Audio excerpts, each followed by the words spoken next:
All right, let's get started. Welcome to the session on Java 9 and beyond. My name is Venkat Subramaniam. We're going to talk about just a little bit about the evolution of Java. Then we'll talk about what's really cool about Java 9. We'll touch on features, language features and JDK features in 10, 11, and then a little bit in 12 and 13. So let's get started. We're going to do about an hour and 15 minutes, and then we'll take a short break, and then we'll come back and then continue to finish up the rest of the things. So let's get started. Well, evolution of Java, in terms of Java, the language, and the environment, the ecosystem itself, well, I'm going to say that until about Java 7, things were going extremely slow. I was that guy on the other side of the picket line, constantly complaining that Java sucks. And Java 8 made all that difference for me. When Java 8 was released, I was blown away, and I would like to call it as the new world of Java. And in fact, I often say that up until Java 7, Java appeared to be in the deathbed. And they were singing the last rites to it. And then Java 8 was released, and you can see this jogging in the park and looking young. And certainly a lot of changes have happened in Java and is happening as well. And at that point, I was saying that Java 8 is the biggest and most significant change in Java.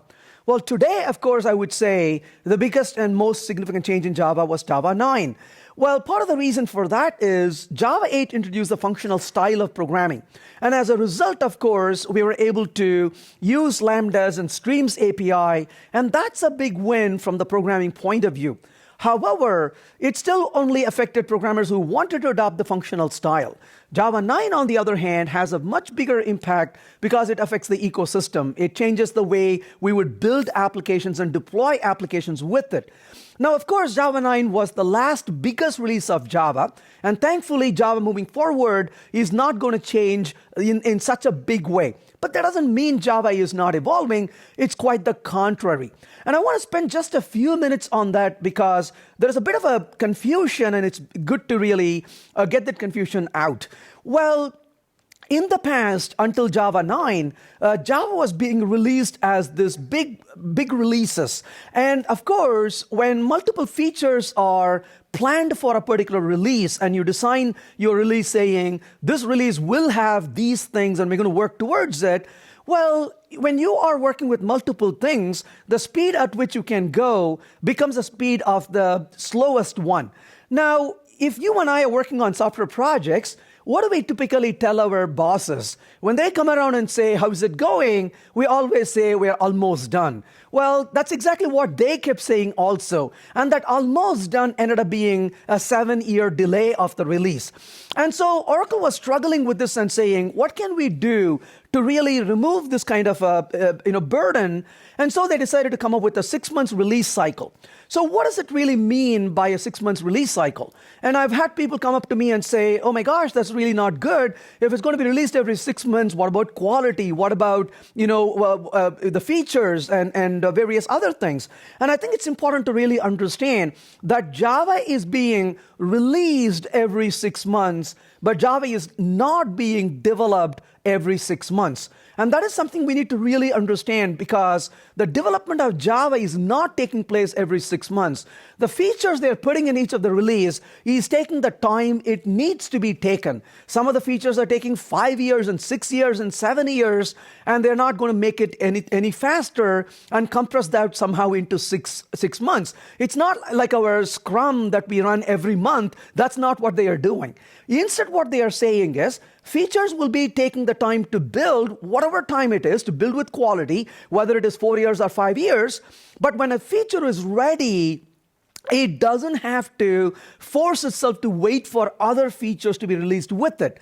So in other words, there's a train leaving every 6 months. And if you want to get on the train, now you can get on it. And if you were to miss the train, no problem, you can get on the train in 6 months from now. So as a result, the development is really taking the time it needs to take, but the release is not forcing itself to slow down. So they're able to release much faster as soon as certain features are ready and available and they are comfortable to release it.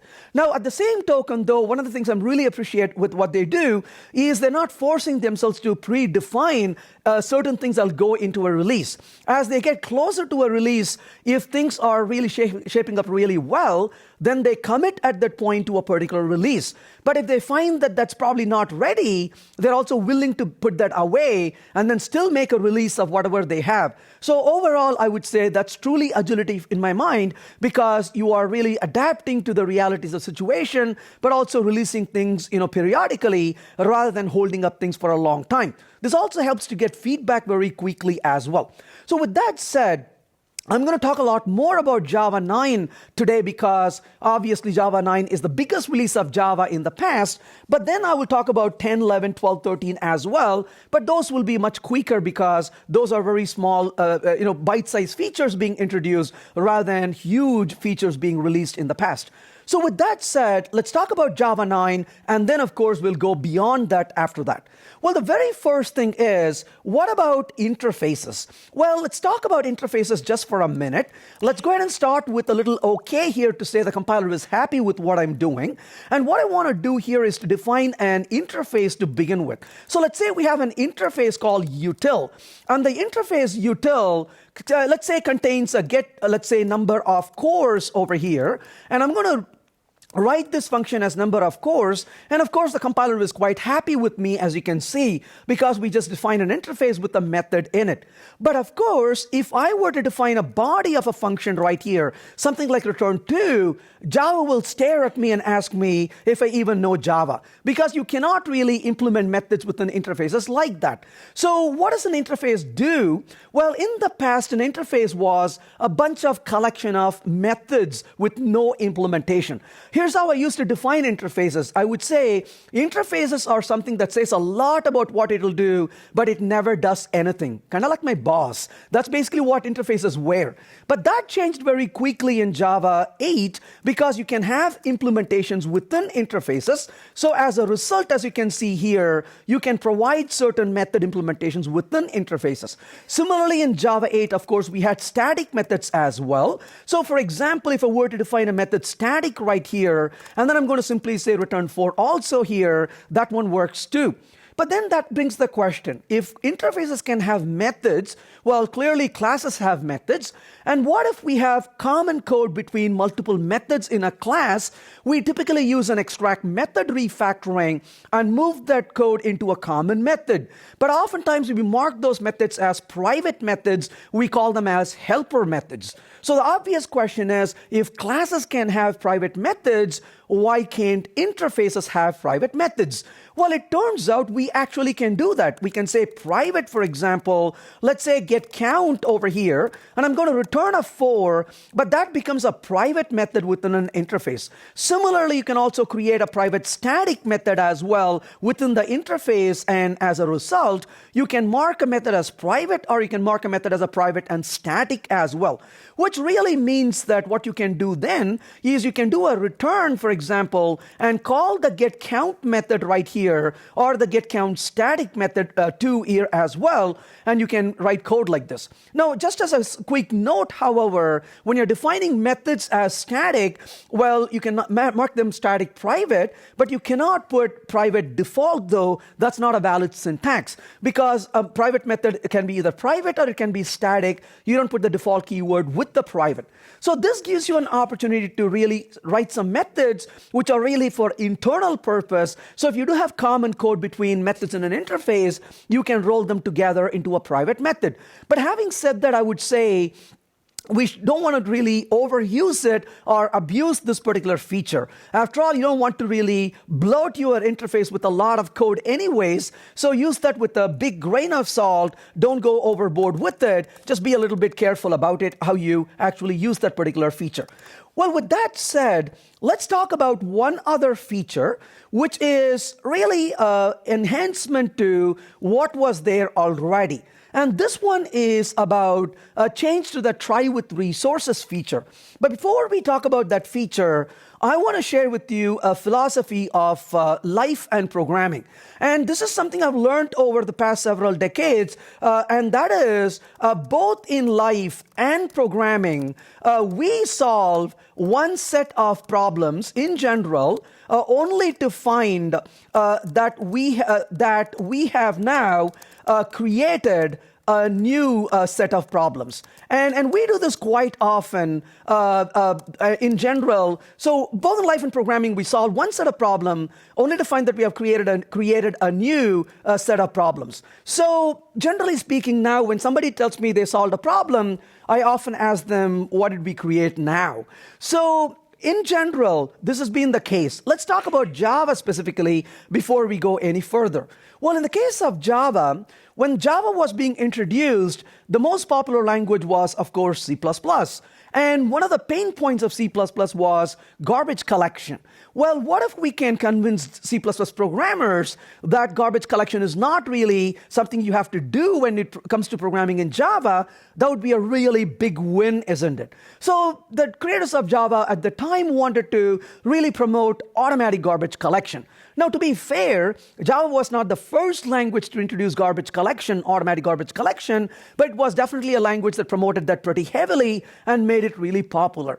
But of course, the good news about Java garbage collection is it's automatic. The bad news about garbage collection in Java is it is automatic. And as a result, you don't know when it's going to get called. So it's very unpredictable. So garbage collector in Java is kind of like garbage collector in my neighborhood. Just because I leave the trash out doesn't mean they come and get it. So in other words, in the case of Java, the garbage could remain for quite a long time if there is a lot of memory, that is. And when the runtime determines that it needs to clean up, it kicks in and cleans it up. That's when it releases the memory. For most part, you could say, if all you have to worry about is memory, you don't have to really deal with garbage collection. That's taken care for you. Well, unfortunately, though, when it comes to programs, there are two kinds of garbage you need to really worry about. One garbage is, of course, the memory that you use during runtime. But the other garbage is external resources. This could be a file that you have open, a database connection that you have open, a socket that you have open, or whatever that could be that you're connecting to externally. Well, it turns out the garbage collector knows about what's internal, the memory, but the garbage collector often doesn't know about external resources. But when it comes to garbage, you have to worry about both of those, however. So the question is, how do you deal with external resources? How do you clean them up properly? Well, the creators of Java, unfortunately, did something that was probably not in the best interest in the long run. And that is what they said was, let's say we have a class called resource, and within this class resource, let's say we have a constructor for this resource, and we will simply say over here, output, let's say, creating, let's say, external resource. So we have an external resource that we're going to create right here. And of course, let's say we have a function called op1, which simply is going to simply say op1 for now, nothing really exciting. But then what I want to do is to be able to clean up this external resource when we don't really need it anymore. But how do you clean up this resource without the programmer having to say clean it up explicitly? At least that was a very important thing back in time for us to be able to do. So in order to accomplish that, they provided a function called Finalize. And the Finalize function that they provided can be used to say something along the lines of clean up external, let's say external resources. So you can say clean up external resources and then ask it to perform that kind of cleanup. Now, of course, if I go back to create this object and I say resource is equal to new resource, let's say, and resource.op1, and I'm going to run that code and see what it's going to do. I'm going to run this on the command prompt. I'll come back and explain why I want to run this on the command prompt, and then we'll come back and see what we can do in a more newer version of Java. So what I want to do here is go to the command prompt. I'm going to start with the version of Java 8 for a minute here. So let's go over to this location where I have this code sitting. Let's go to the directory, which is Java directory here. I'm going to say Java C -D classes, and let's compile the sample.java right there. As you can see, the code compiled. Now I say Java minus class path and run the classes, and I'm going to simply run the sample class right now. And when I run it, you can see it produced the constructor's output. It displayed op1. But of course, the question is, what happened to the finalize method? Well, as you can see, the finalize method was actually not called at all. Now, why is that? Well, the reason is if there is a lot of memory in your application, the garbage collector doesn't have a reason to run. And if the garbage collector doesn't run, there is nothing to tell that it's got to call the finalize method.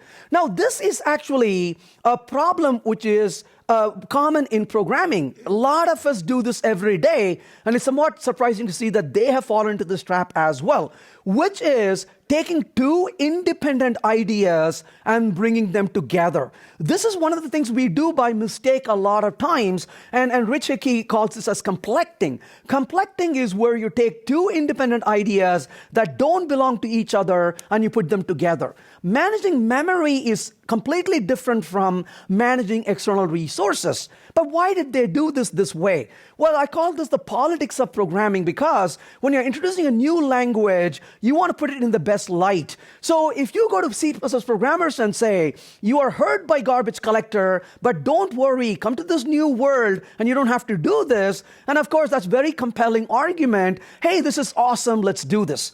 But unfortunately, like you saw here, the finalize method is not being called at all. If they ever want to rename the finalize method, I have an idea. A better name would be bad idea, because that's what it really was. It was a terrible idea to have written the finalize method. But I can bet you one of the JDK developers is the funniest person in the world, because I think he is sitting there and laughing his head off, because he provided a method which I consider to be the funniest method in the JDK. It is called system.gc. Because this function is so cool that when you compile your code and when you run it, it does absolutely nothing. So this is amazing. In fact, if he really wanted to, he could have called it system.hope, because that would have been a better name for it, because that's what it gives you, is a false hope actually. So the point really is, these things don't really help us at all. Well, it turns out that really garbage collection is automatic, but we still need to worry about external resources. So what is the problem they created in the terms of solving the problem? The problem they wanted to solve was garbage collection. And the problem they created in the process was external resources are not being cleaned up properly. What do we do about it? Well, Java 7 introduced a solution for it. And Java 7 introduces what is called try with resources. And try with resources simply says, you can release this object automatically when you can put that into a little scoping. So you do implements, if you will, and auto-closable. Oh, by the way, sorry, pardon me. I'm jumping ahead of myself a little bit. Before we go further, this was introduced in Java 7. But I want to quickly mention that in Java 9, I honestly believe this is a really good move. They took a really bold step and they deprecated, literally, they deprecated the finalize method. So this is really good. So they deprecated the finalize method. So if I try to run this code, you can see we get a warning. On the command line, I was running Java 8. Here I'm running Java 13. And Java 13, of course, Java 9 and later gives you a warning when you use finalize, because finalize has been deprecated in Java 9. On my systems, I use a flag to track down warnings as errors. So when we switch from Java 8 to Java 9, our build fails because we don't allow warnings in the code. So we treat warnings as errors. And I'm really a big fan of the fact that they treated finalize as a warning, deprecated warning. So what am I going to do then? Well, I can apply the Java 7 technique right now, and all I'm going to do is simply quietly rename the finalize method as a close method. So rename the finalize as close, and then implements over here, the interface implements auto-closable. And by implementing auto-closable, you are saying that my class will now have a close method. Now what do? We go over to this code and say try, and then we provide this try block right here. and then we move this code to inside of the try. So when we execute the code this time, you will notice the constructor is going to be called, the op1 is going to be called, but when we leave line number 21, the close method will be called automatically as well. So as a result, we are able to this is no longer a bad idea to that extent. And of course, in this case, when we run the code, you can see that it automatically calls a close method for us. So this gives us an ability for us to use the try with resources. Now, obvious question is, try with resource seems to be really a good idea, but what problems did they create now? Well, it turns out, while this seems like a good solution, there is a problem in line number 19. Maybe we don't notice it too well for a minute. Let's try to write this a little bit differently. Let's say we call a method called use. And the use method right here, we're going to write at this point. And the use method simply says, I'm going to say use a public static void use. And the use method is going to provide that code we saw a minute ago. So obviously, if I run the code, you see the same output as before. But take a look at the use method for just a second. Imagine a colleague of yours comes to you and shows the use method and says, what do you think? What would you tell them? You would kind of look at the use method and say, looks like the use method is a poor design. Why would a use method be a poor design? Because when we look at the code, we can see the keyword called new. So what is new? I'm going to say in languages like Java, new is a 4-letter word. I really don't like that word. So this new is a 4-letter word. Why? Because what new means in English is it means tight coupling. So new literally means tight coupling. So every time you see the word new, you are tightly coupling to some other implementation. And we know in software development in general, tight coupling is really a poor programming practice. Now, this code is tightly coupled to resource. That's one problem.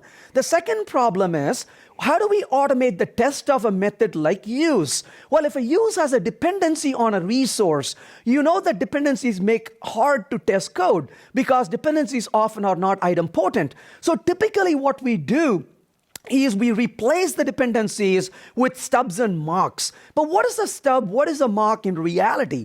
A stub or a mock is an idempotent replacement for a dependency. That's what it really is. Because your dependencies are not idempotent, you replace the dependency with a stub or a mock, which is idempotent, so you can easily test your code where the dependency, in this case a stub or a mock, always gives a predictable result for you for a given input. But the question is, how do you automate the test of the use method right now? And the answer is, that's really hard because it's tightly coupled to the resource class, and it's hard to replace it. It's hard to replace what's tightly coupled.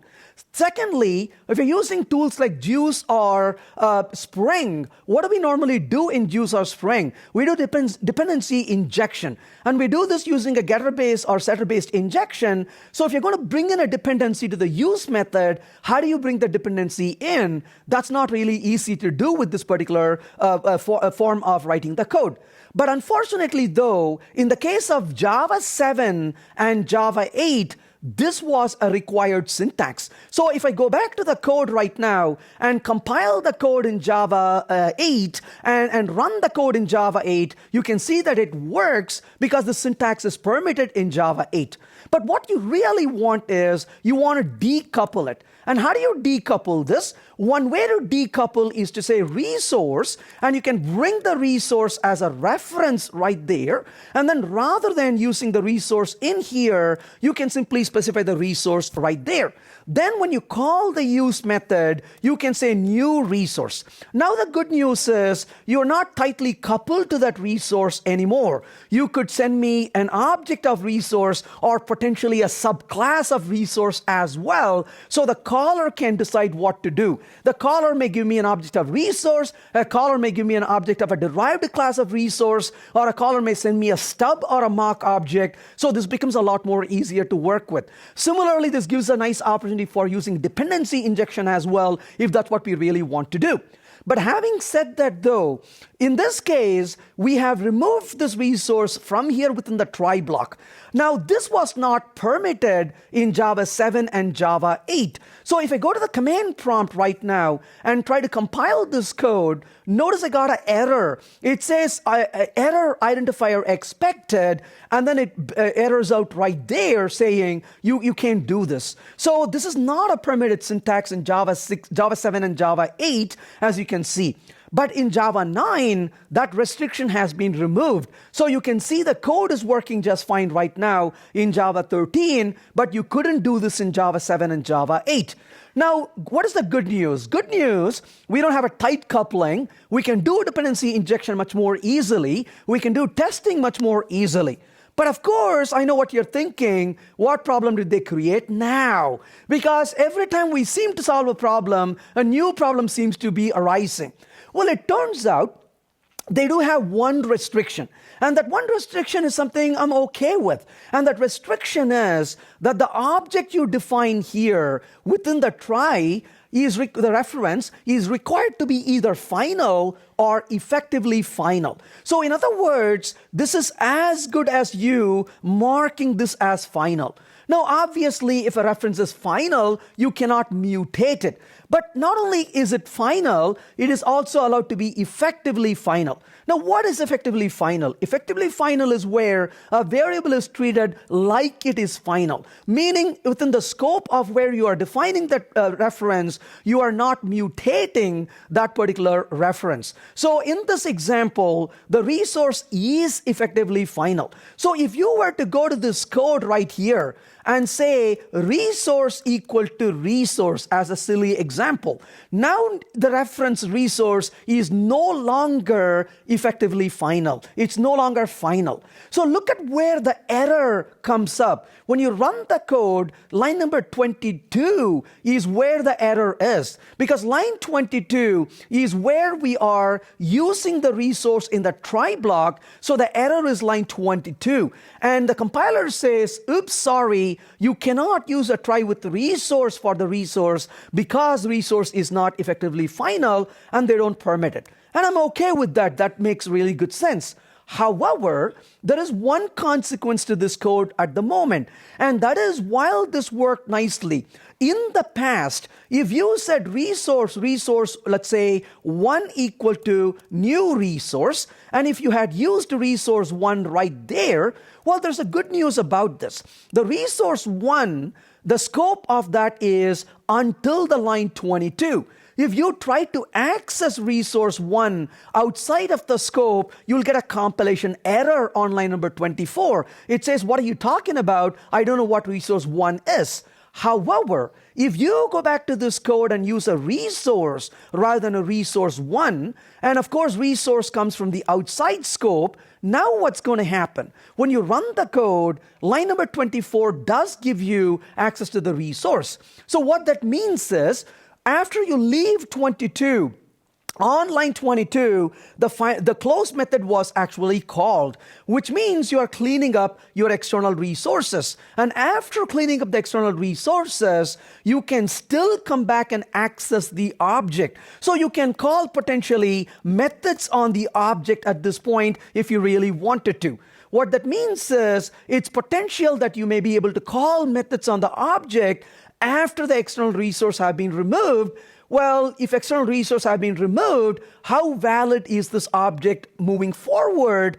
Which means we have to do a little bit more error checking. We have to program a bit more defensively, and in our code, we need to more gracefully fail, saying, sorry, I don't have this resource anymore available. You're calling this function on me, and that's not valid. So we have to do some more error checking to be careful. Otherwise, we may have an ungraceful failure of the code, and that can be a little bit annoying. So good news, they've removed the restriction of the creation of the object in the try with resources.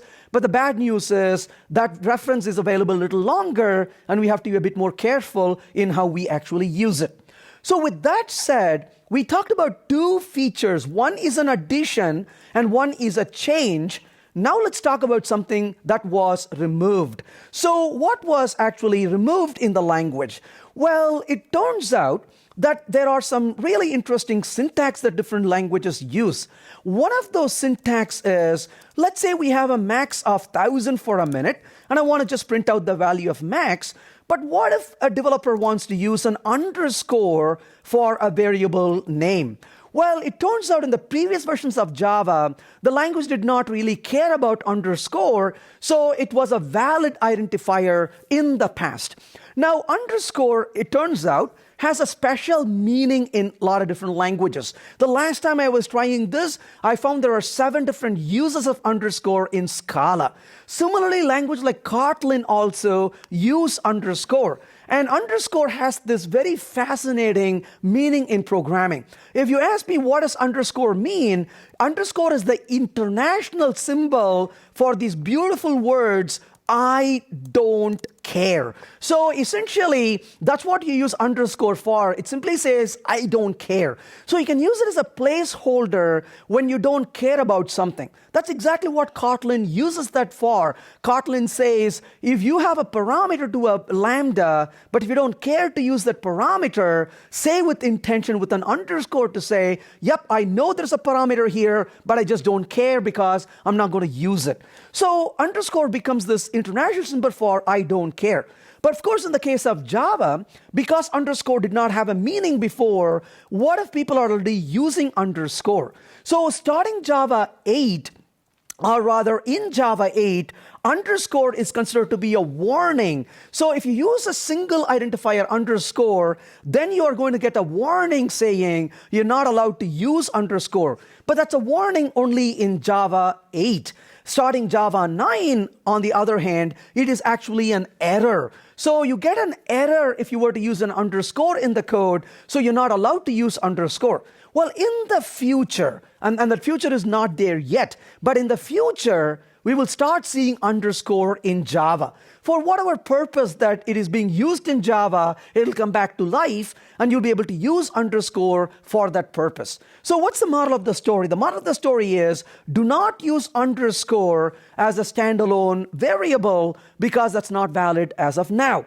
Of course, I was mentioning this to a developer, but the developer doesn't seem to be really bothered by it, because he said, oh, don't worry, Venkat, I will not use underscore anymore. I will only use 2 underscores, he said.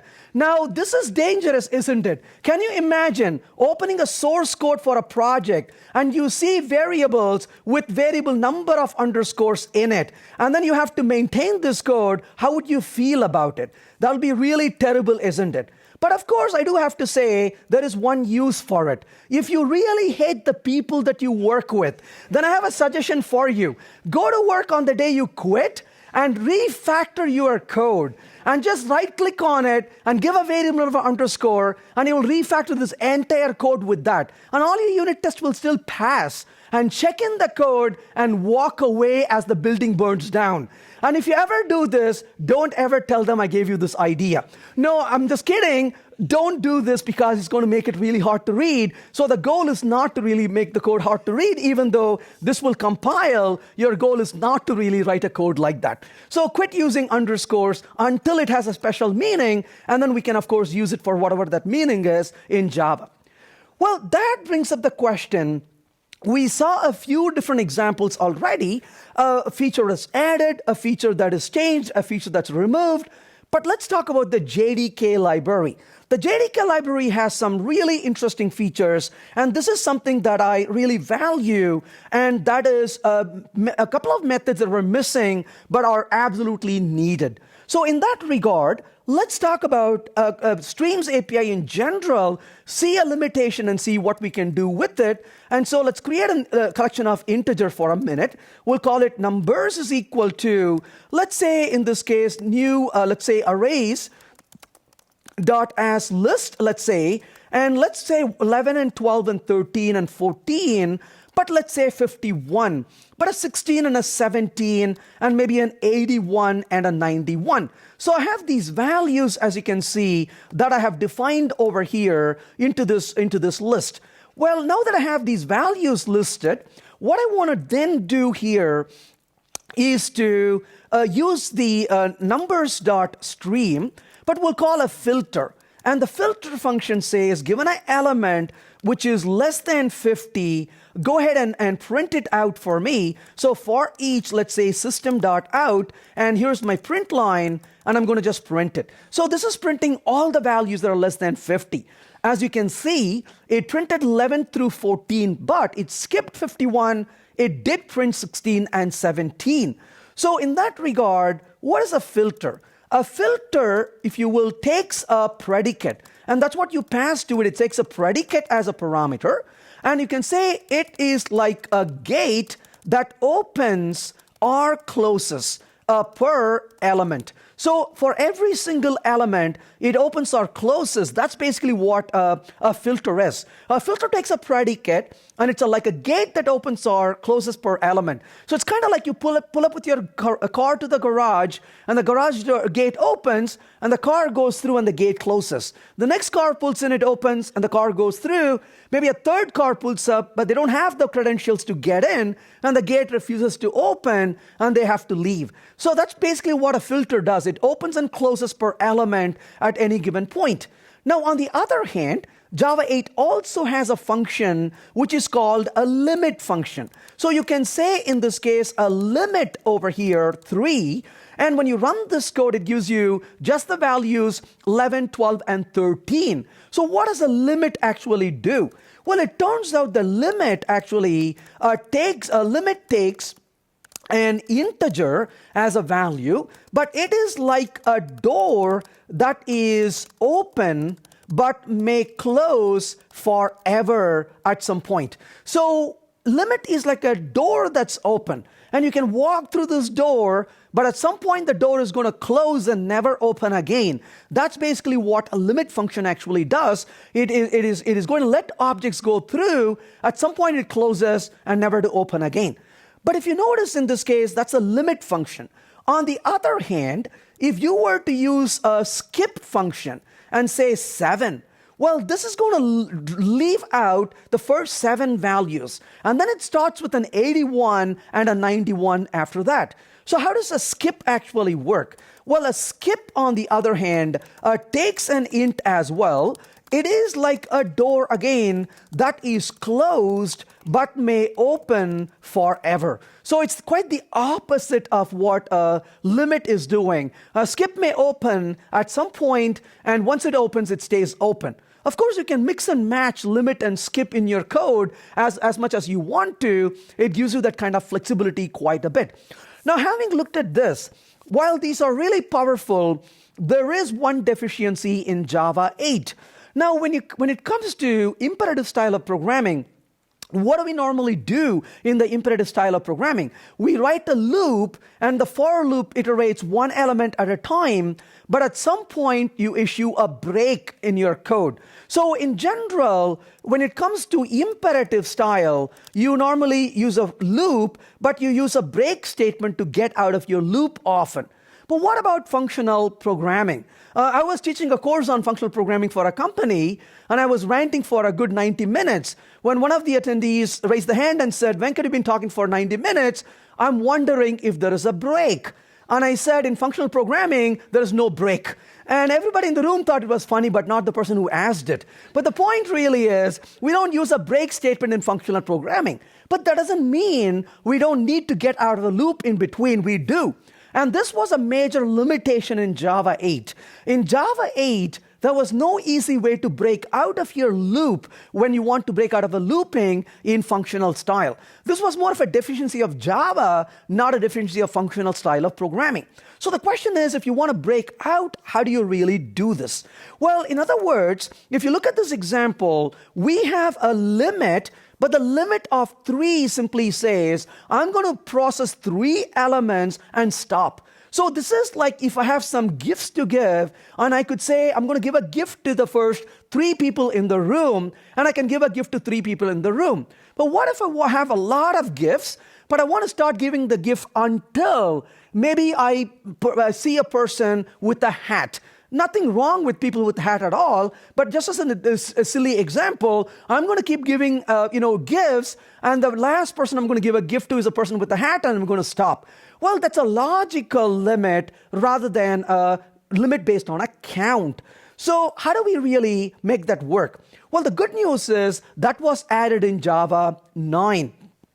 But before we talk about what Java 9 added, let's step back for a second. I love languages like Haskell.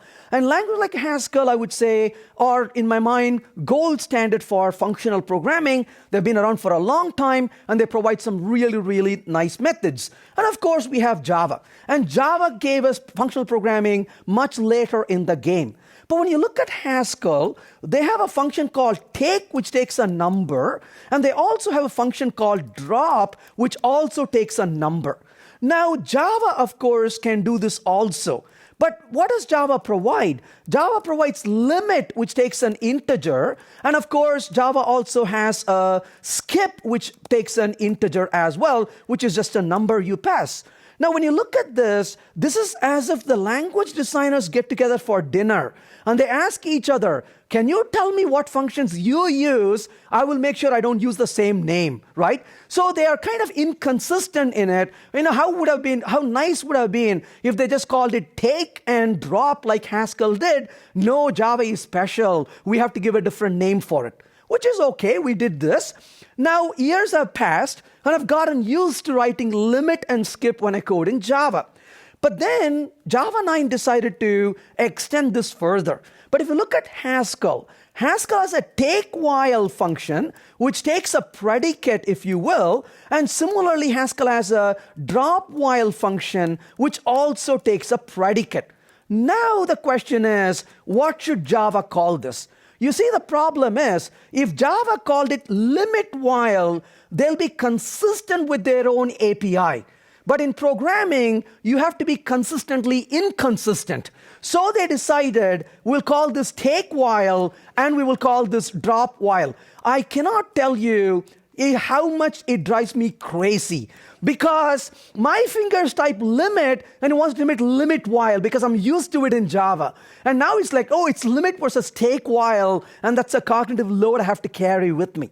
But anyway, this is take while and drop while, which is the equivalent of limit and skip, except the limit takes an integer, the take while takes a predicate, and the skip takes an integer, and the drop while takes a predicate. So these are the equivalent. But before we go any further, I do want to emphasize one thing. In the imperative style, there is the break, which is the equivalent of that. In functional style is the take while function. So anytime you use a break in your imperative code, you can use a take while in your functional code to break out of your loop. And that's one of the reasons why this is such an important function, because this function allows us to break out of a loop at some point when we no longer want to continue looping and processing in the functional iteration. So this is a logical break rather than a number-based break like a limit does. How do we go about using this one? So to understand how we can make use of this, let's go back to this code right now, and let's do a filter one more time. Given an element is less than, let's say, over here, 50. So if I run this code, as you would see, it is going to give you the values 16 and 17 as well. But on the other hand, if you take this and change it to a take while, and when you run this code, notice what it does. It doesn't give you the 16 and 17. And the reason is, when you start processing this, it says, element E is less than 50. Oh, look, all these values are less than 50. And the minute it sees a value that's not less than 50, it bails out, does a break. So in other words, what this is going to do is to process as long as the predicate returns are true. The minute the predicate returns a false, it terminates the iteration at that point, and that's basically what the take while function is doing. Similarly, if I want to really process all the elements, but only after I see a value 51, what am I going to do? Then I'm going to say dot, and this is going to be, this is drop while, and I'm going to say this is drop while given an element less than 50. Well, if you look at this here, all these values are less than 50, so drop them off and then open the door, and everything after that is going to get printed. So that's basically how a drop while works as compared to a take while. So a take while and drop while are really much needed additions to the JDK. I'm really glad they finally added those two functions. While limit and skip were really nice to have, the predicate-based limit and skip are absolutely necessary, and that's been added in Java 9. So we saw how we can use take while and how we can use the drop while as well. But having said that, let's go to a slightly different example and play with it. So what I want to do next over here is, let's say, a list of integer one more time. And well, actually, let's try something a little different. What if you are interested in a functional style of looping? Well, you could try something like this in Java. You could have said int I equal to 0, I less than 5, I plus plus, and then of course I output the I, and we know this is the imperative style of looping. Well, maybe you are really a big fan of functional style of looping, so you can go to your colleagues and say, hey, you can loop like this, but I got a better idea. You can give them an option to start writing the loop using an IntStream, and then you can say IntStream.range, and 0 through 5, and then you can say .for each, system.out, and of course print line, and beautifully you can use a functional style to iterate. So while the top one is the imperative style of looping in Java, the bottom one is a functional style of looping in Java 8. So you can do this very nicely in Java. But on the other hand, what if you had said less than or equal to 5? Well, you know in this case, you will be including the value 5 as well. How do we do that in the functional style? Well, again, in Java 8, you can do a range closed on that. So when you run the code, you can see that includes the value 5 as well. So you can use a range or a range closed, where the range will not include the value that is on the right side. On the other hand, range closed closes over that, and you can use the range closed for that. So maybe you're a big fan of functional style, and you're really trying to write more functional code at work. But you know how there's always that one person at work who hates functional style of programming and want to cling on to programming in imperative style. And every time you suggest something, that person comes with an argument to say, no, we don't want to do it. So what's going to happen is, when you try to promote this, that person may come to you in Java 8 and say, yeah, you think this is so awesome, huh? How do you do this? And they would say, I is equal to I plus 2. And when you do this, and when you run the code, you can see the top one does 0, 2, 4, 6, and so on. And you may look at this and say, wow, how do we do this?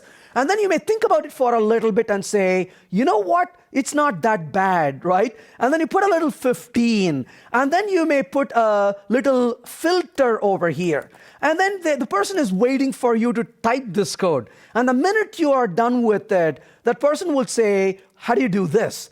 And you're going to sit there and think about it. What do I filter now? And if you try to do that, they'll quickly change that function. The right answer in Java 8 is, you are right, I'm sorry. Don't bother trying to do this in Java 8 because it becomes very painful. So in other words, it was really hard to do a generalized looping in Java 8. But what if I really want to do a generalized looping in Java 8? Well, in Java. Well, Java 9 fixes that problem. But before we look at how Java 9 fixes the problem, let's take a slight detour. I'm a huge fan of intuitive APIs. And I have the deepest respect for how they developed this because it's that beautiful and intuitive. So look at this for loop for a minute. This is the imperative for loop. But before we go to the for loop, let's talk about the four popular functional interfaces of Java. So what are the four popular functional interfaces of Java? The first one, of course, is supplier. The second is a consumer. Then we have a predicate. and then finally a function. So these are the very four popular functional interfaces in Java 8, isn't it? Now think in terms of these functional interfaces, if you will. So what does this for loop really look like? Hey, that looks like a seed value, an initial value that you're going to do processing with, right? That's a seed value that you start with. But then, can you imagine what that looks like? Any guess?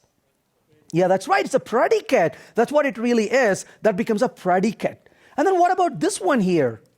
That's right. It's a function. Thank you. So notice how we can now see the traditional for loop in the light of the functional interfaces. And that's exactly what's available in Java 9. So what you can do is you can say IntStream dot, in this case, iterate. That's a new function that's been added. Then you say, start with the 0 as an initial value. And then what do I want to do? A predicate, given a piece of I, a value I is less than or equal to 15. And then comma, given a value I, give me I plus 3. And then, of course, you can say dot for each and simply say system.out and print line, and you can just print it. So both the code in the top and the bottom produce exactly the same result, as you can see. So this becomes a really nice way to do an iteration in the functional style. So if you are used to writing code in the imperative style, you can write this code in the functional style. Now you say, all right, that's awesome, that's nice and beautiful and all that stuff. But what if I were to remove this condition from here? Notice how we can put a double semicolon. And then, of course, what we can do is we can say if I is greater than 20, then, of course, we can say break. So we write code like this quite often in the imperative style. So when you run the code, notice it gives us 0, 3, 6 all the way up to 18. How do we do that here if we want to give that flexibility? I'll tell you how we don't do it, first of all. Just because we use 2 semicolons doesn't mean we put 2 commas here. That's not going to work. But we are pretty close to it. It turns out that the function iterate has been overloaded. And it's been overloaded with 3 parameters versus 2 parameters. So in other words, you have a iterate method where the iterate method takes a seed, but it also takes a predicate, if you will, and then a function. And it turns out that the predicate is optional. You don't have to give it. And that's been an overloaded version. So you can either give me the seed, the predicate, and the function, or just give me the seed and the function alone. But of course, if you provide me only the seed and the function, you need to terminate this particular loop at some point. But how do we do that in the imperative style? We did that using the break statement. Now we know the equivalent of break in functional programming, and we can use that. And you know the answer already, that is called TakeWhile. So TakeWhile the value I, where the I is less than or equal to the value of 20, let's say. So then when I go back and run this code, you can see they both produce the same exact result. So you can use the predicate or you can leave out the predicate. If you leave the predicate, of course, you're going to put in something like a TakeWhile to effectively break out of it. Either TakeWhile or limit, whatever that may make sense depending on what you're trying to do. It doesn't mean you have to use TakeWhile. It could be TakeWhile, it could be limit, it could be some other function, as long as there's something to bail you out of this infinite stream and get out at some point, that works really nicely. So that gives you an idea about how we are able to use this approach to write this code effectively to say, I want to be able to break out of this loop at some point and terminate it accordingly. And that's exactly what you're doing here, is a nice way to break off from that. So hopefully that gives you an idea about how you can design your code to give this opportunity to say, keep going, but at this point break out because I don't need to continue any further, and gives a nice termination point for you. So hopefully that gives you an idea about how you can design your code to break out of the loop at the appropriate time. Well, with that said, of course, what we want to do next year is to be able to go a little further with the JDK libraries. We saw these two overloaded functions. But what about optional? Well, before I talk about optional, let's spend a minute on what is optional. Well, optional is really a way for us to say we may or may not have an object. We may or may not have a particular reference. And that's basically what optional is being used for, is to give this condition as to whether we may or may not have a particular value. So in effect, if we go back to take a look at an example of this, let's say we have a list of integer. Let's call this as numbers is equal to, and let's say this is going to be arrays dot as list. And let's say 1, 2, 3, just a bunch of numbers. Let's start with that right here. So list of numbers 1 to 10, and I want to say numbers dot stream, and I'm going to say dot filter. And in this case, given an element is less than 5 or greater than 5, let's say, and then I'm going to say dot find first. Well, if I look at this code, what does find first return to me? Well, in this example, I may naively think that it's going to return a value of 6, because 6 is the first value that is greater than 5. But what if I had said greater than 50? Well, clearly, we don't have a value greater than 50, so the result would have been null in that case. But null is a smell. So why is null such a bad idea? Well, the problem with null is if you have a function that is expected not to return a null, and if you suddenly return a null, the caller is probably not going to check for null, and it blows up on their face, which is not a fun thing to do. And on the other hand, if you become so defensive that every time you touch a reference, you do null check, then nobody would want to work with you. That becomes another problem as well. So what do you do? How do you handle this properly? Well, unfortunately, there's no good answer, because if you don't expect null and it shows up, it's a problem. And so a way to solve that is to say in Java, hey, what if we kind of warn you that there may be a null potentially, and you absolutely have to handle this. So in other words, in the case of effective Java, what a golden advice. Effective Java said, don't ever give me a null, instead give me an empty collection. That was a really, really good advice, isn't it? So if you're giving me a collection, don't give me a null, give me an empty collection. It's very safe to iterate over an empty collection, whereas if you give me a null, I have to perform a null check, which is a smell. Well, that's great for an empty collection. But what if you don't have an empty collection? What if you instead have a single object? Well, if you have a single object, if the object exists, I give you the reference. If the object doesn't exist, what am I going to give you? A null, which is really sad. How do we solve it? Well, optional is introduced for that purpose. So if you look at what these two methods return to us, the first one is going to be an optional of, let's say, integer in here. And this is going to be result 1 is equal to, and this becomes an optional of integer. This becomes a result 2 is equal to. So when I compile the code, you can see that the code compiles with no errors, because those two functions are really receiving an optional. So we can see how we are able to receive these optionals from these functions. But how do I really get the value out of the optional? That's the next question. Well, somehow we have to be able to get the value out of the optional. So if I say result 1 here, and if I output result 2 here, then of course you can see it's optional 6 versus optional empty. But I want to extract the value out of the optional. How am I able to actually do that? Well, in order to show that more effectively, I'm going to write the convenience function right now. So I call process right there, and then I'm going to pass this to the process function, and I'm going to call process right here and pass this to the process function as well. And so in this example, what I'm going to do is to write a process function. Obviously, the process function doesn't exist. We need to write that function. But before I write the process function, I want to put a quick note here. Please don't do this at home or office. This is a terrible, terrible thing to write. So public, let's say, static void process, optional of integer, and then I'm going to say result. And I'll pause for a minute and talk about why we should never do this. The reason I emphasize never do this is, Think of the consequence of this. In other words, just to emphasize it, use optional T as a return type, and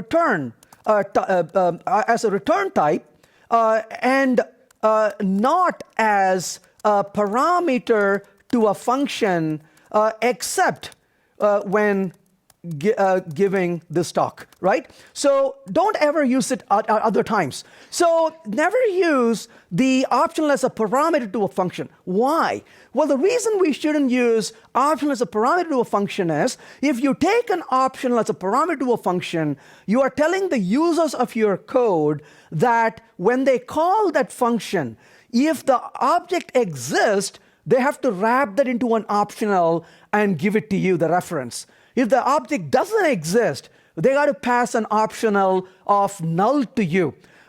This will increase the curse points for the designer of the API because you burden the users of your code. So what is a better alternative? The better alternative is, so instead, use overloading.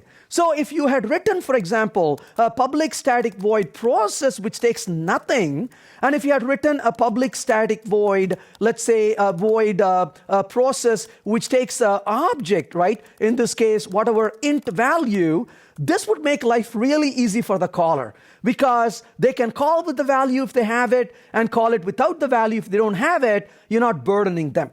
And I want to kind of emphasize that you don't want to really be passing, receiving optional as a parameter in your code. That's not a very good way of programming. But having said this, though, in this example, what I want to do is to just illustrate the point of just seeing how we can extract the data from this. So we have an optional coming in, and what I want to do here is to process that. So I'm going to output the result right there, and you can see the result show up right there. But how do we get the data out of it? Well, one way to get the data out of it is to call the get function. And I want to say, don't do this. This is a bad idea also. Why not? Because get, unfortunately, is a very poorly designed function. What does get do? Well, remember what optional is trying to do. Optional is trying to avoid an unexpected exception. What does get do? It blows up on your face. So it is completely the opposite of what optional was intended for. So you call the get, and you get surprised that it actually blew up on your face. So when you run this code, it gives you a no such element exception. So this is a terrible function. The only recommendation I have about get is forget. Don't use it. Right? Absolutely, that's not a good idea.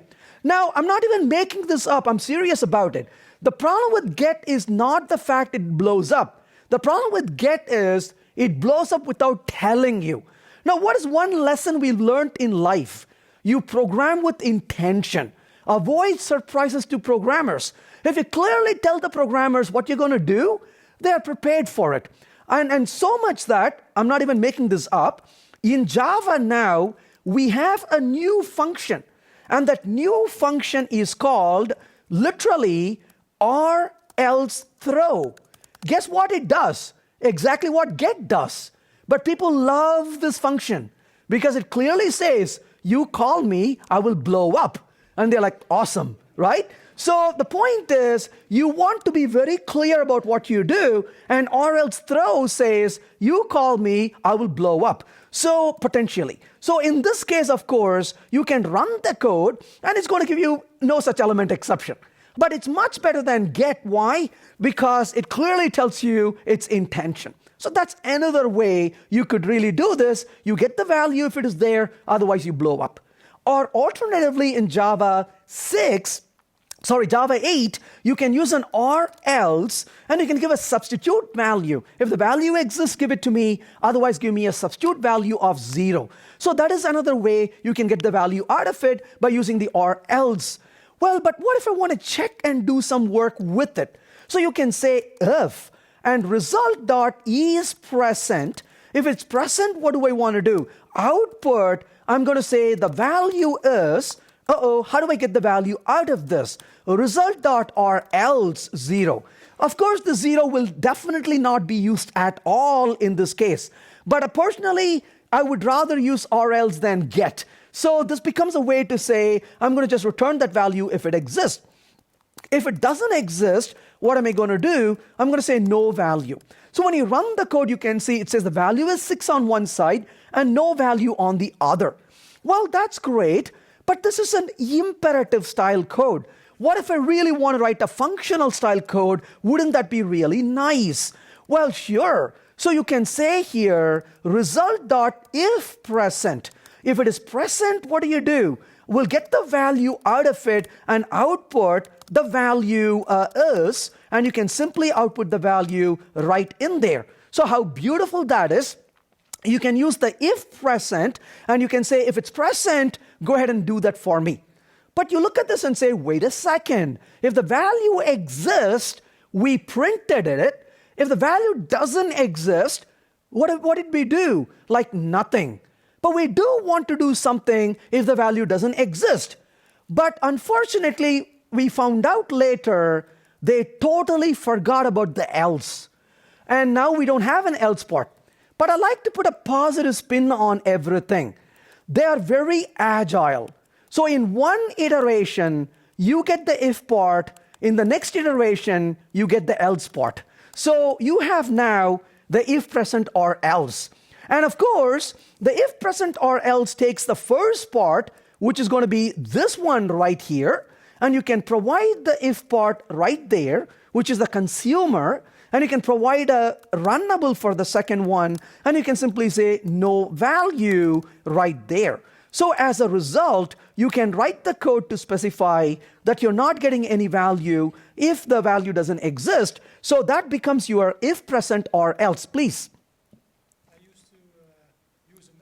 Well, you can use a map. I feel really morally wrong to do that, right? Because you're right, but it's really going a way around it, and I'm not too happy with it. You're right. That becomes a workaround, but I feel terrible to use a map for that purpose. Because, again, the code is not intuitive. I'm hiding my intention because of a lack of something. So I would rather have a if present or else as an alternative to the map, but a point well made. So if you're still in Java 8, you can still use a map to get around it, but hopefully you'll put a little note in there saying, expire this when you go to Java 9 and clean it up with the if present or else. So yeah, thanks for sharing that. So that's basically a way to really get around it. I'm to think about a place where you can actually do the transformation that can come in really handy as well. So you can do a map and an or else as well. So that becomes a nice way to use this if present or else,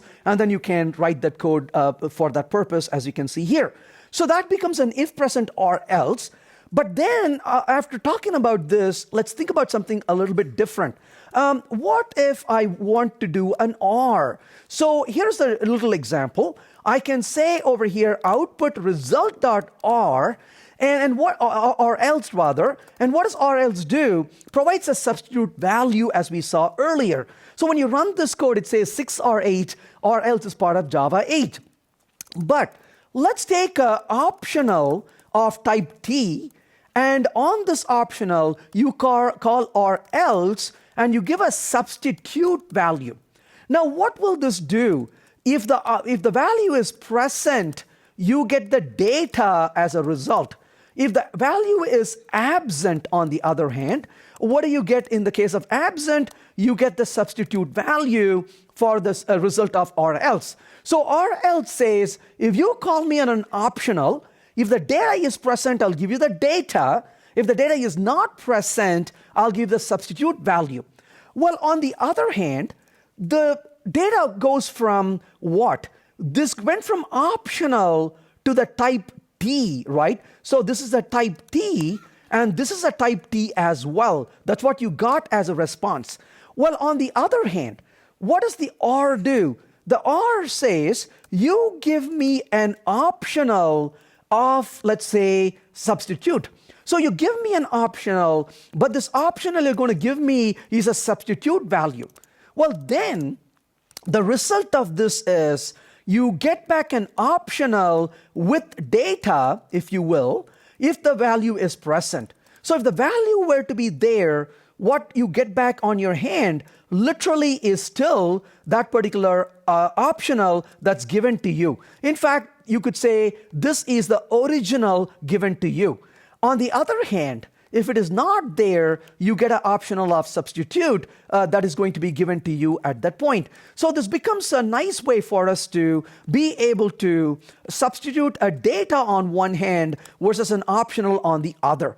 So this gives us a way to use or else if you want to go from an optional to a type T, or to go from an optional to an optional and not leave away an optional. So if you want to continue processing the optional, this becomes really nice to say transforming optional to an optional with the same value, otherwise substitute it and continue with an optional. The or else was breaking that flow because or else required you to get out of the optional and you may have to come back into an optional if you need to. This gives you that nice flow to continue with your optional. So with that, having said that, let's go back to look at something a little bit different. Now that we saw all of that, let's change this to a stream for a minute. And within here, I'm going to say result.forEach and system.out, let's say print line, and we'll just print it.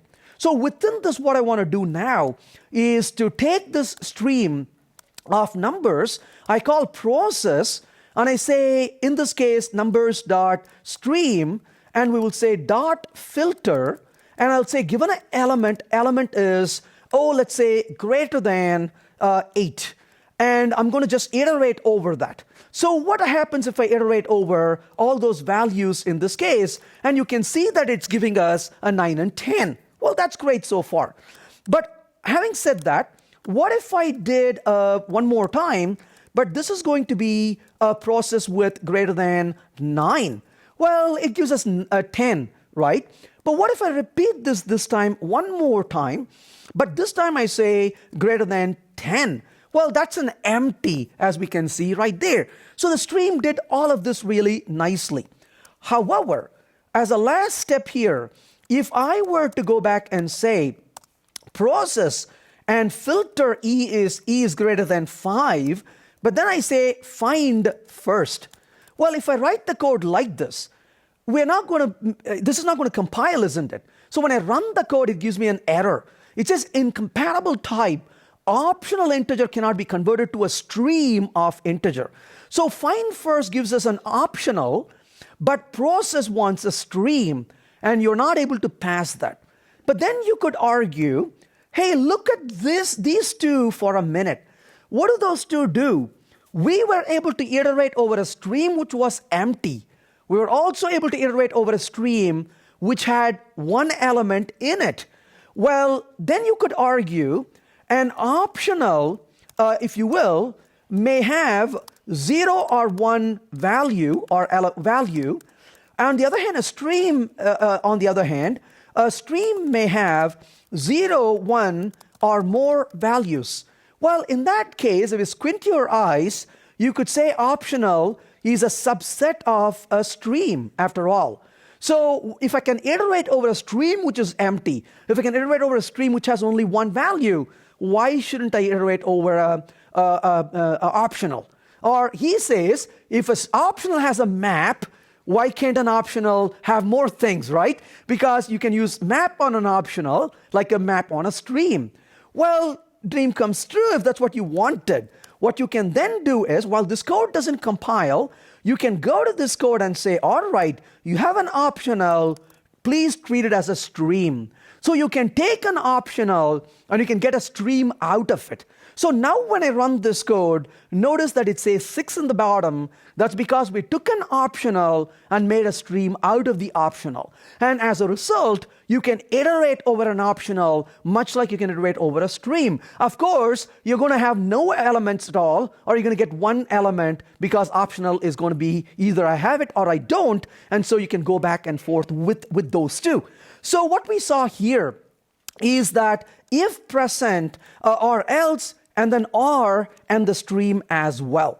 And then finally, of course, in Java 9, collectors also has a bunch of other functions, filtering and flat mapping functions. These are used during the reduce operation. So as you are performing your reduce in the collect, you can use them as collectors. So if both filtering and flat mapping return collectors, and typically you use this during the collect function. So while you would use the map during stream and mapping during collect, similarly filter during stream and filtering are flat map versus flat mapping. So these are really the equivalents of what you do during reduction as opposed to walking through the stream itself. Well, as you can see, there's a lot more to Java 9 we have to cover. So the next thing I want to talk about is a few other interesting features. So we will talk about, just a minute, I will talk about Completable Future. And that is, one of the tenets of programming is we have to be extremely careful about two things in general. We need to be careful about deadlocks, sure. And deadlocks are not the only thing we have to be careful about. We also have to be careful about live locks as well. So what is a live lock? A live lock is where a piece of code is going to wait for something that may never finish, may never complete. So we not only have to worry about deadlocks, we have to worry about live locks as well. So in that regard, if you're going to make an asynchronous call, you want to make sure that if the asynchronous call doesn't finish in a reasonable amount of time, you take a corrective action and move on. This was a major deficiency in Java 8 that we did not have a way to do easily timeouts for Completable Future. Well, that's been fixed in Java 9. You have two functions now, a complete on timeout and then an or timeout. A complete on timeout says, if the request doesn't finish in a certain amount of time, give me a substitute value and move on. Or timeout says, if the request doesn't finish in a reasonable amount of time, then error out and give me a timeout exception. That's what this is saying. So this is a really good point, a good time to take a short break. When we come back from a 15 minutes break, we will continue right from where we leave. Thank you. All right, let's get started again. So we want to talk about a few more things that are really nicely done in Java 9. And I'm a huge fan of this particular function. So to take a look at this, let's step back for a second and revisit something else. So suppose we have arrays.asList, as we all have used several times over.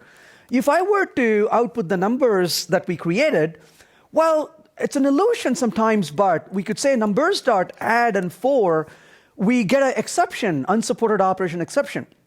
But unfortunately, though, the asList is not creating something that's entirely immutable. So for example, if instead we said set and 0, 4, notice that in this particular case, we were able to mutate it. So the arrays.asList does not quite create an immutable collection. But what if we really want immutability and we want also ease of creating it? So it turns out there is actually a simpler way to do this, which is a nice little off function. So we can say list of, and we can create a list of elements this way. And of course, in this case, when I execute this code, you can see it says 1, 2, and 3. But on the other hand, if I said numbers.add and add a 4 to it, that fails at runtime. Similarly, if I were to say set and 0, 4, that fails also at runtime, as we can see. So the reason for that is, if you look at what numbers is, so get class and take a look at it, notice that it's actually an immutable collection. That's what you have under the hood. So the off method is a pretty useful method to be able to create fairly quickly an immutable collection of data, a list of data. Now, likewise, what you can also do is, in addition to the list of, you can also do a set of. So set of, for example, Tom, Jerry, if you will. But of course, we know that a set is usually, guarantees that it doesn't have any duplicates in it. Well, if you create a hash set, for example, if you were to add a duplicate element, it typically will ignore the duplicate element. But because this is immutable, if you were to use a duplicate already, you get an exception at runtime, illegal argument exception, duplicate element, Tom, is not allowed. So as a result, it doesn't permit you to have the duplicates. Now, of course, we create a set of Tom and Jerry. But one thing in general about sets do not guarantee an order of iteration. Well, it turns out in the older versions of Java, the documentation said we don't guarantee ordering, but in reality, there was an ordering. Well, the legend has it there was a rogue programmer who had relied upon that particular order. And when code changes, you know how those rogue programmers get really, really angry. Well, they've kind of taken the pain, and little trivia here, when you run it, it says Jerry, Tom, and then you run it again, and it says Tom, Jerry. So it actually purposefully changes the ordering as well, because sets, of course, don't guarantee ordering. Not only can you use an off to create a list or a set, you can use a map as well with the off. So map.off, and let's say A, 1 and B, 2, for example, and then of course you can say C, 3. Well, that becomes a nice key value pairs that you can use with the off function. So this becomes a lot easier to write your map with the pairs of key and values. And of course, this function is overloaded several times, so it becomes easier to create these combination of key value pairs. Now, obviously, the question is, what if you provide a D but don't provide a value for it? Well, that's going to fail at compile time, and it's going to give you an error. In fact, that's exactly what it says, a scary error, as you can see, and tells you that it's not valid. Well, the next question, of course, is what about the type of the key versus the type of the value? Well, in this case, we have to be a little bit careful, because if you notice over here, we don't provide the type anywhere, so we let the type inference take the value. So what if we were to say over here, 5, Z? Well, that's going to run, but the key, of course, is going to be a mixed type. If that's not what you wanted, you got to be a bit more careful about it. So one way you can fix that is you can assign this to a map of a string, integer, and then you could call it map equal to. And clearly, if I want to output the map when I'm done with this, you will notice that there's a compilation error because there's a type compatibility problem here.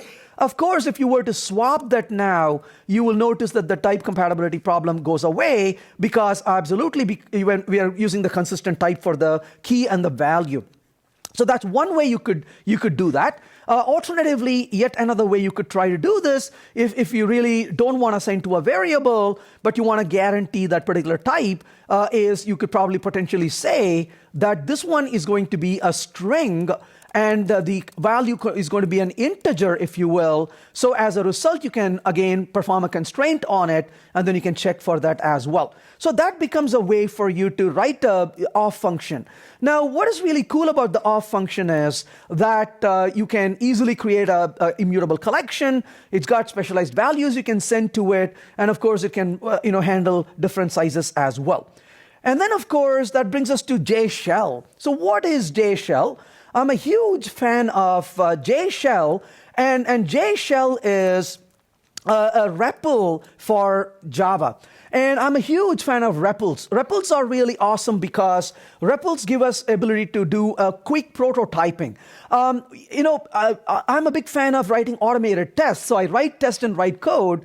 And a lot of times people will tell you, writing tests is a great way to keep your cycle really small and you're having a rhythm in writing code. While I agree to it most part, even that is not a fast enough cycle for me. So I write a test, but I'm going to write a piece of code. But as I'm writing the piece of code, I'm not quite sure what kind of function I need to call right now. And to me, putting that in the editor and then running the test is a little too slow. I want to really quickly experiment and play with something and see how things work. And that's one of the reasons why I'm a big fan of REPLs. I often say a REPL is like a micro-prototyping environment. You can quickly try some examples and play with it. So JShell is a REPL for Java that becomes really convenient to use. And within JShell, you can try some code like this. For example, 3 plus 4, and it tells you a value of 7.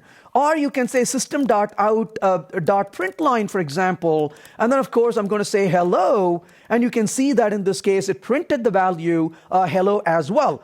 I know what you're thinking. You're thinking, wait a minute, is the Java code without semicolon? Yeah, absolutely. You don't need to put semicolons if you are writing these things called snippets, and you can easily write the snippet right there. Similarly, if you're doing a thread.sleep, let's say 10,000, you don't have to put a catch around a sleep and spend your sleepless nights thinking what to do with it. You can simply put a sleep right there, and it sleeps for about 10 seconds and executes it. You don't have to put a try around a snippet as well. That becomes really nice to work with it.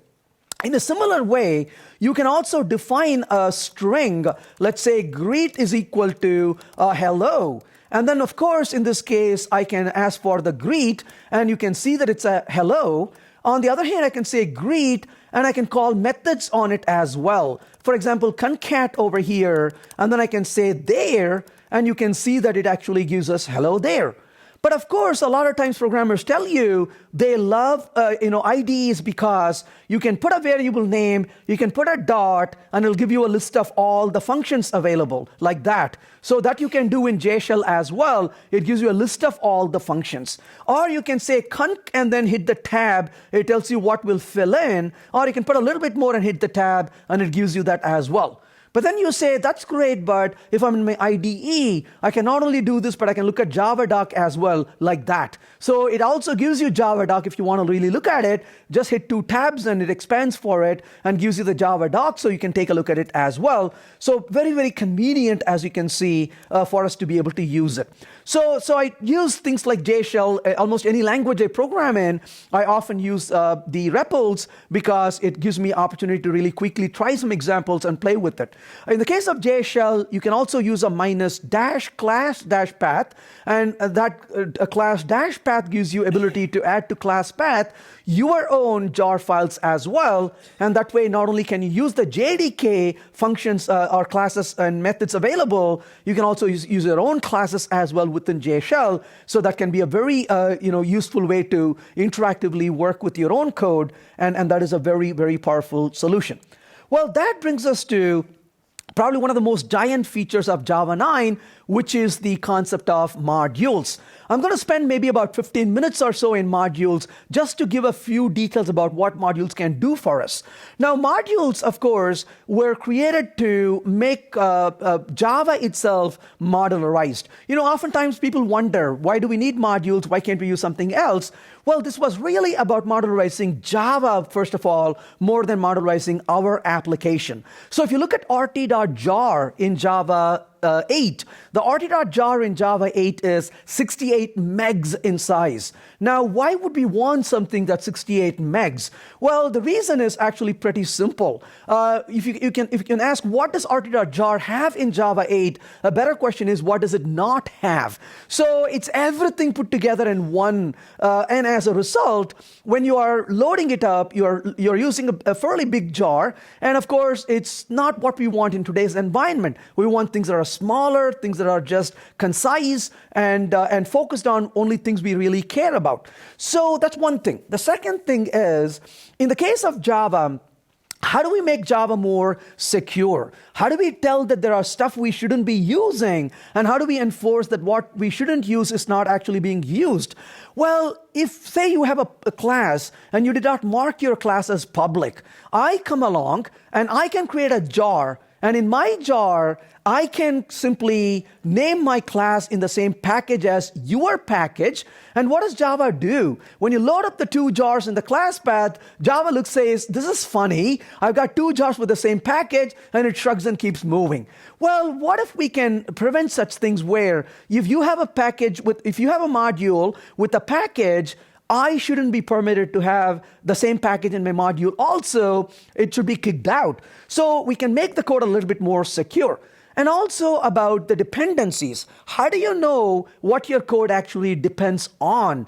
And well, the answer to that a lot of times is programmers will tell you, hey, we can use dependency management tools to do it. Well, even if you were to use a dependency management tool, that's only at compile time. What if your dependency graph can be built at compile time and the same dependency graph can be used both at runtime and at compile time. Well, what if the dependency graph can become your metadata? That would be really useful, isn't it? Well, in order to do that, let's take a quick example and see how we can actually use that. The first thing I want to show you here is, let's look at the version of Java I'm using. I'm using 13 here. So Java --list modules. So this can be a really useful command to run. So Java list modules, I list all the modules that are available to you in your environment. Now, clearly, I did not add anything to my module path in this particular case, so it's going to give me what's available with Java.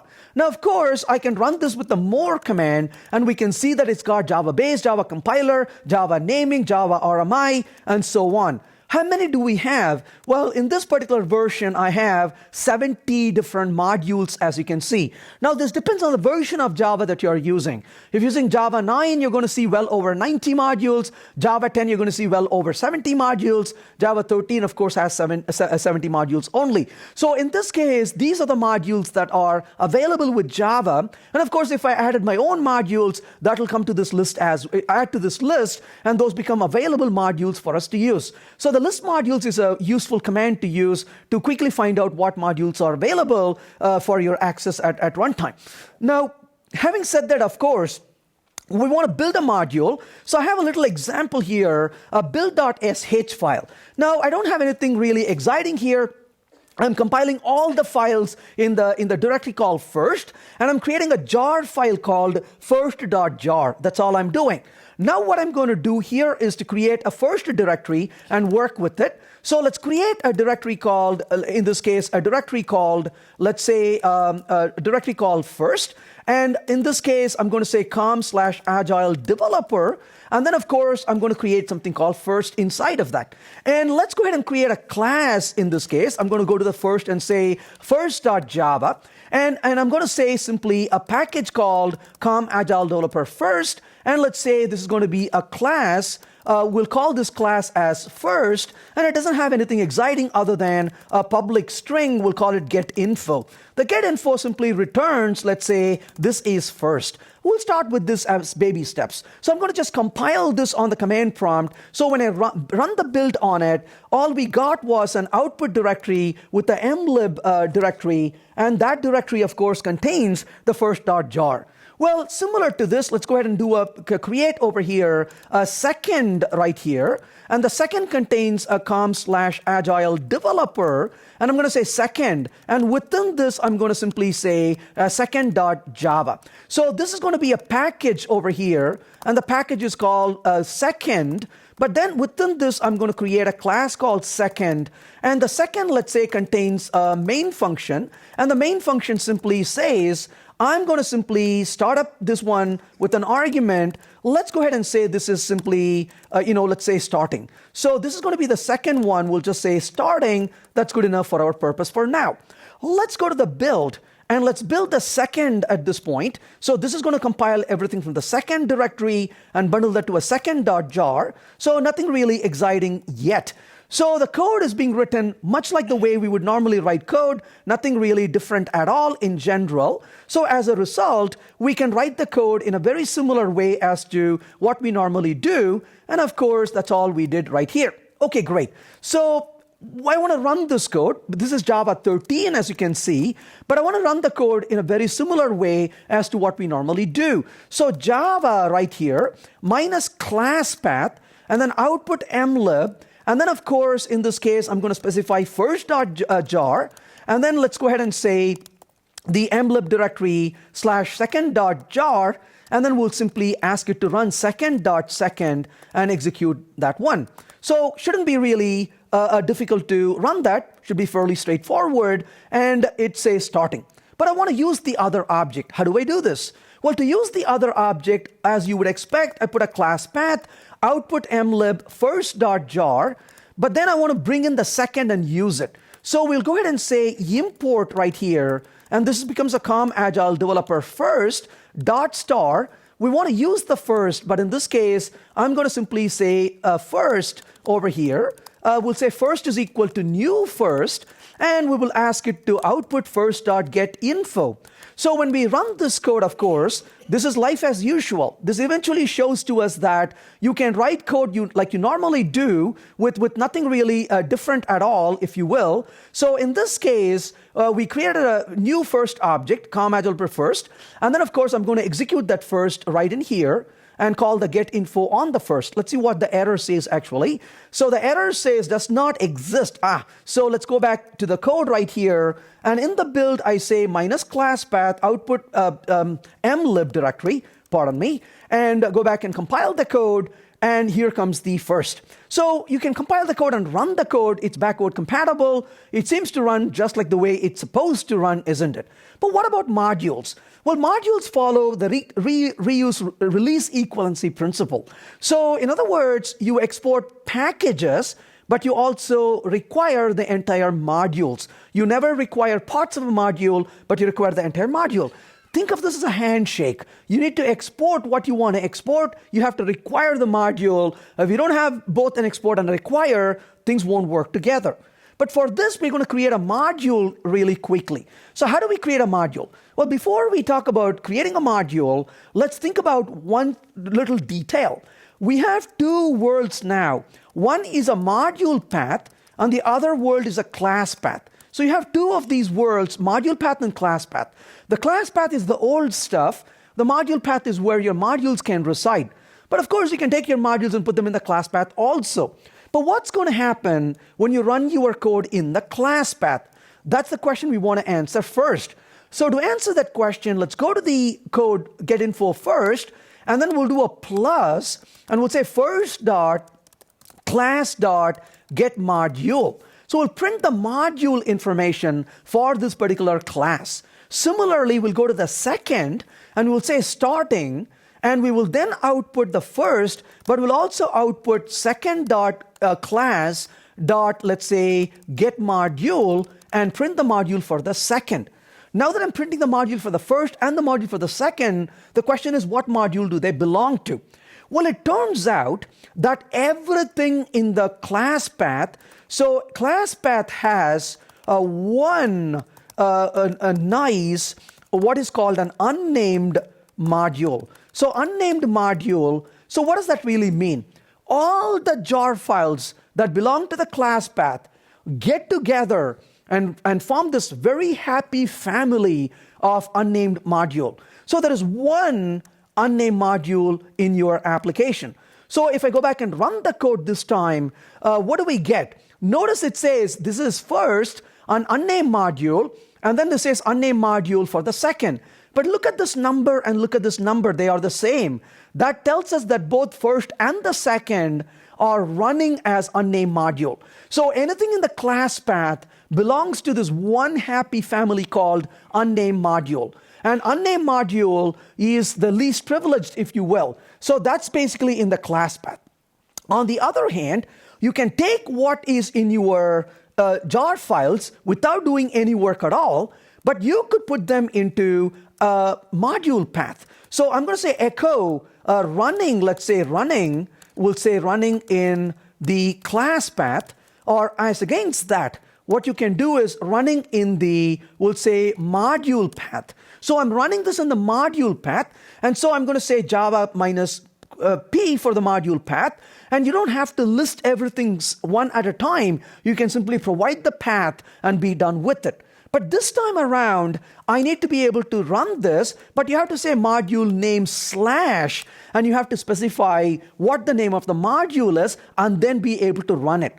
So what's going to happen is, if you take a traditional jar and put that into the class path, it runs under unnamed module, one of them, right? Because there's only one unnamed module. But if you take the traditional jar and put that into the module path, what does that do then? And in that case, it runs in what are called automatic modules. So automatic modules are modules that are created on the fly for you when you use a traditional jar. So it becomes an automatic module when you put it in the module path.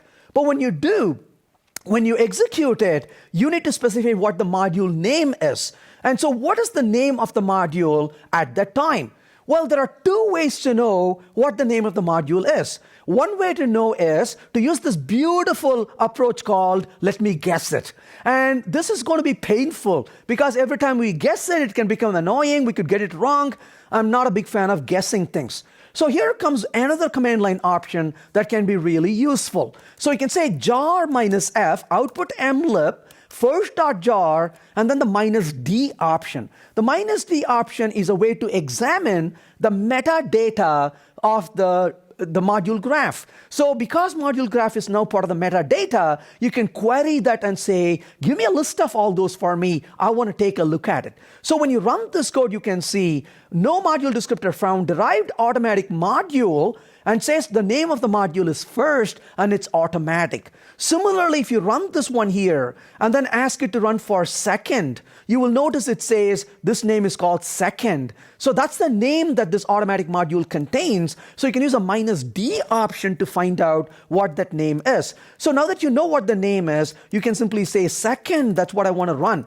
But when you run this code this time, notice that in this particular case, the first time you run it, you got the class path, and they are unnamed as you can see. But the second time you run it, it's in the module path, but as you can see, it's a first module and a second module.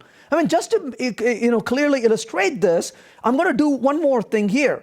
I'm going to go back to this code and say, running, let's say, one in the module path, and the other in the class path. So in here, I'm going to say this is going to be second.jar right here. And then I'm going to say minus class path, and that's going to be output mlib, and this is going to be the first.jar. So now when I run this code, I'm running the second in the module path, but the first in the class path. Remember what happens to stuff in the class path? They are part of the unnamed module.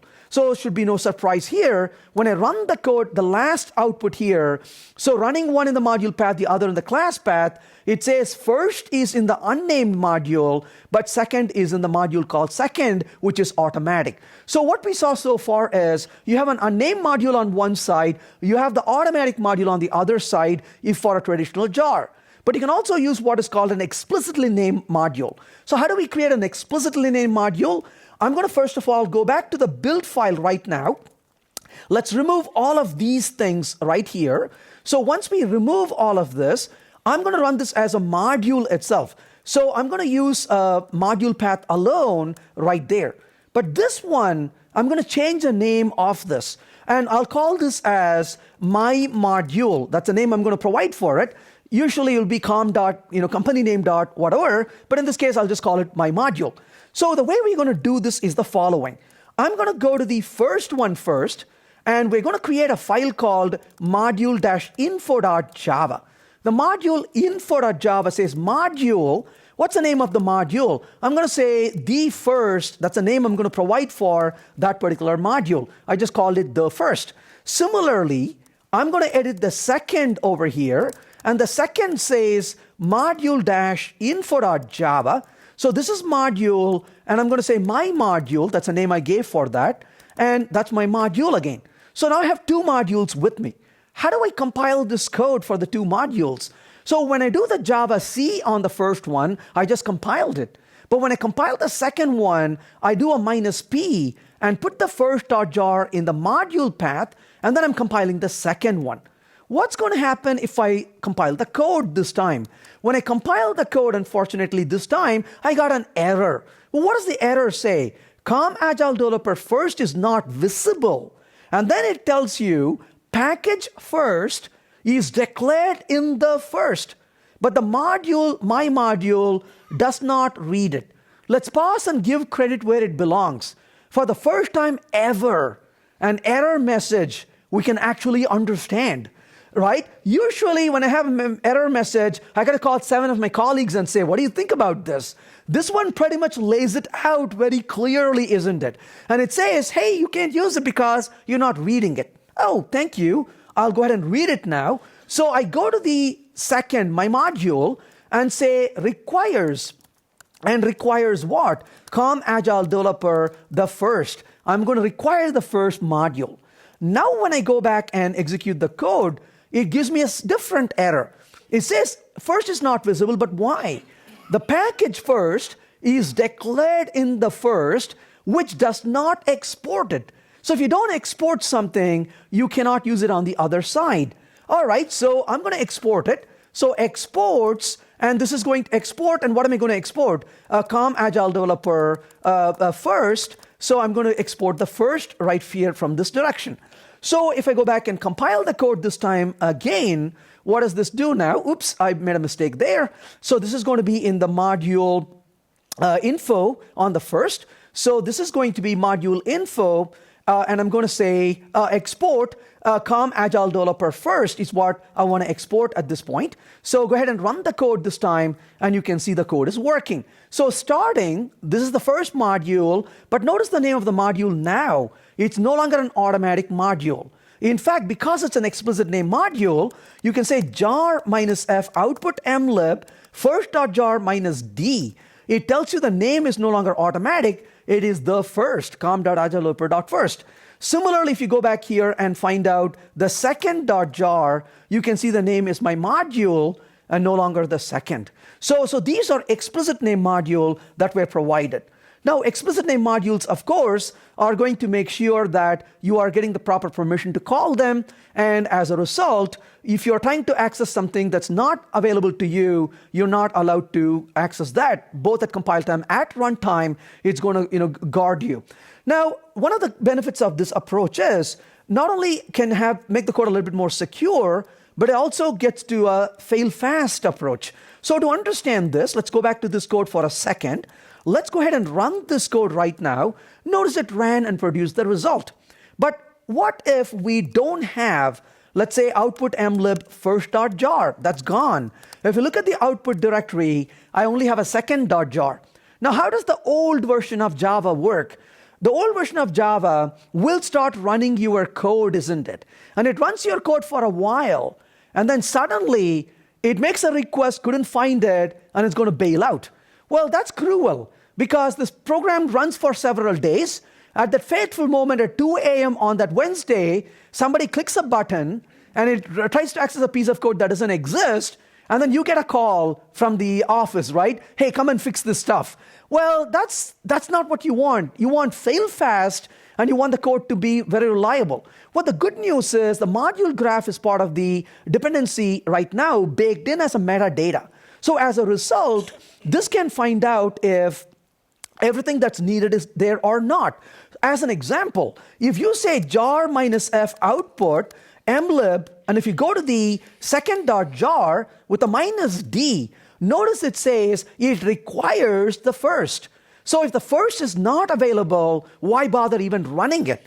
So at this point, if I run the code this time, notice I get an error. Initialization of boot layer, finder exception, the first was not found, and it's required by my module. So it fails fast. It doesn't leave home saying, sorry, my dependencies are not fulfilled. I'm not going to execute it. So Java can determine this at the startup time now. So as a result, you're not going to get a runtime exception saying the class is not found, because it determines that in the beginning of the runtime, and that's pretty darn reliable, as you can see in this particular case. So of course, I merely scratched the surface of modules. There's a lot more we can talk about it. But I'm going to switch gears and talk about Java 10. So Java 10 has one very interesting feature, which is local variable type inference. What is really funny about local variable type inference is Java has had type inference for a very long time. Java has had type inference in Java 5. Java has type inference in Java 8. But the only thing they did wrong is announce that they are having type inference now. And everybody got mad at this, right? But Java has had type inference for a long time, and we've been using it pretty nicely. Well, local variables have type inference now. So what does that really mean, local variables have type inference? And I want to give an example of what that really means in this context. And in order to do this, let's go over to a little piece of code and play with it. So I want to go to the work directory where I have the Java code. And in here, let's go ahead and try a little example. First of all, let's go ahead and write a little function, code right here. Greet is equal to hello. And I'm going to output greet right there. Now, the question is, what's the type of greet? Well, that's pretty obvious. The type of greet is string. How do you know? Because you defined so. But actually, it's because we assigned a string to it, isn't it? Now, in this example, if I say greet equal to 1, carefully notice what the error is. The error says, incompatible types, int cannot be converted to string. So you cannot convert an int to a string because the variable is of type string. But now what you can do is, rather than writing the code like this, you can simply say var. And by putting a var, you're telling the compiler to infer the type. So when you run the code, it knows what the type is at compile time. This is not a runtime feature. I've had some developers say ridiculous things like, oh my gosh, Java is like JavaScript. Well, Java can never be like JavaScript. The point here is, this type is determined at compile time, not at runtime. In fact, to prove this, I'll show you a few things. The first is, if I say greet equal to 1, notice what the error is. It says incompatible type, int cannot be converted to string. That's a compiler error. So at compile time, the type is determined by the compiler.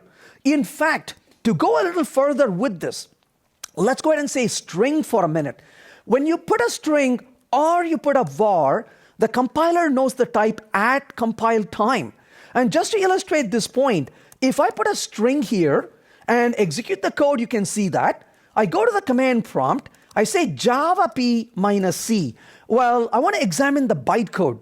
Well, minus c is an alias I've already set for java p on my machine. So java p, and I'm going to go to the temp directory classes and ask for the sample.class, and I'm going to take a look at the bytecode that was generated. And I'm going to leave this in here for a minute. So that's the bytecode that was generated from this particular code. But take a note of line number 11, LDC, and it's bringing in string hello. Just leave that in there. We'll come back to it. So let's go back to the code right now. And in the code, I'm going to put a var. But just to show to you that this is a different version of the code, I'll put an exclamation. That's the only change I made just for our purpose. So now I have changed the code to use a var. Let's go to the command prompt right now. Let's do java p one more time. And here is the bytecode. I'm literally superimposing that bytecode on top of one another, as you can see. And you can see the only difference you see in here is that exclamation. And everything else is exactly the same, as you can see between the two bytecodes, right? So that's the old bytecode, and that's the new bytecode, exactly the same. That's because the compiler knows what the type is, and as you can see, the only difference between these two is the hello without the exclamation and with the exclamation, that's all. And you can see the difference. I'm flipping between the screen right now, and the only thing that goes and comes back is the exclamation, nothing else. So that's basically exactly the same bytecode you're using. So in other words, what does it really mean to use type inference? Now, you may say, all right, Venkat, this may be the best thing since sliced bread, but what is the big deal? Well, look at this example right now. What did we do? Rather than writing the string, we can say var. Now, the benefit, we saved 3 characters. This is awesome, isn't it? Well, it's not a big deal, isn't it? And you may say, is it really a big deal? You know what? I'll be honest about it. I won't argue about it with you. But a lot of times, it is not 3 characters. That there are times when this type is directly from hell.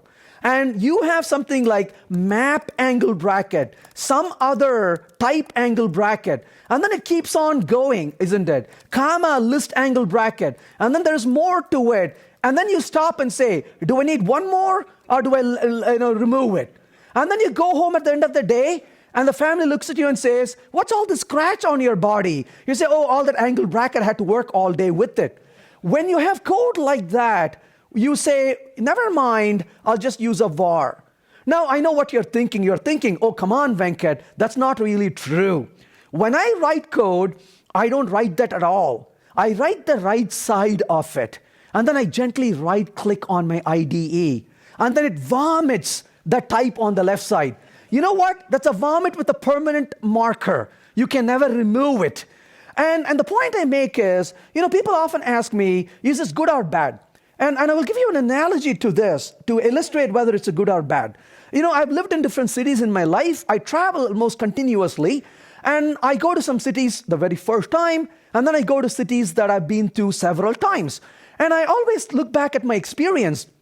When I go to a city for the very first time, everything is new. I don't have a clue where things are. I get off the flight and I want to know where's the baggage claim, where's the train station, where do I go, and where do I park, what platform do I go to, right? All these are unknown. And every few steps I need help from somebody and I ask for help. Then I go to a city maybe 10 times, 15 times, 20 times sometimes, and guess what? I even time it where I know exactly how long I need from getting to the airport to get to my meeting. And I would just get down, I'll be checking my phone as all humans do these days, and keep walking to the baggage claim, I'll be on to my place. And then I thought to myself one day, there's a difference between being new to a place and being very familiar with the place.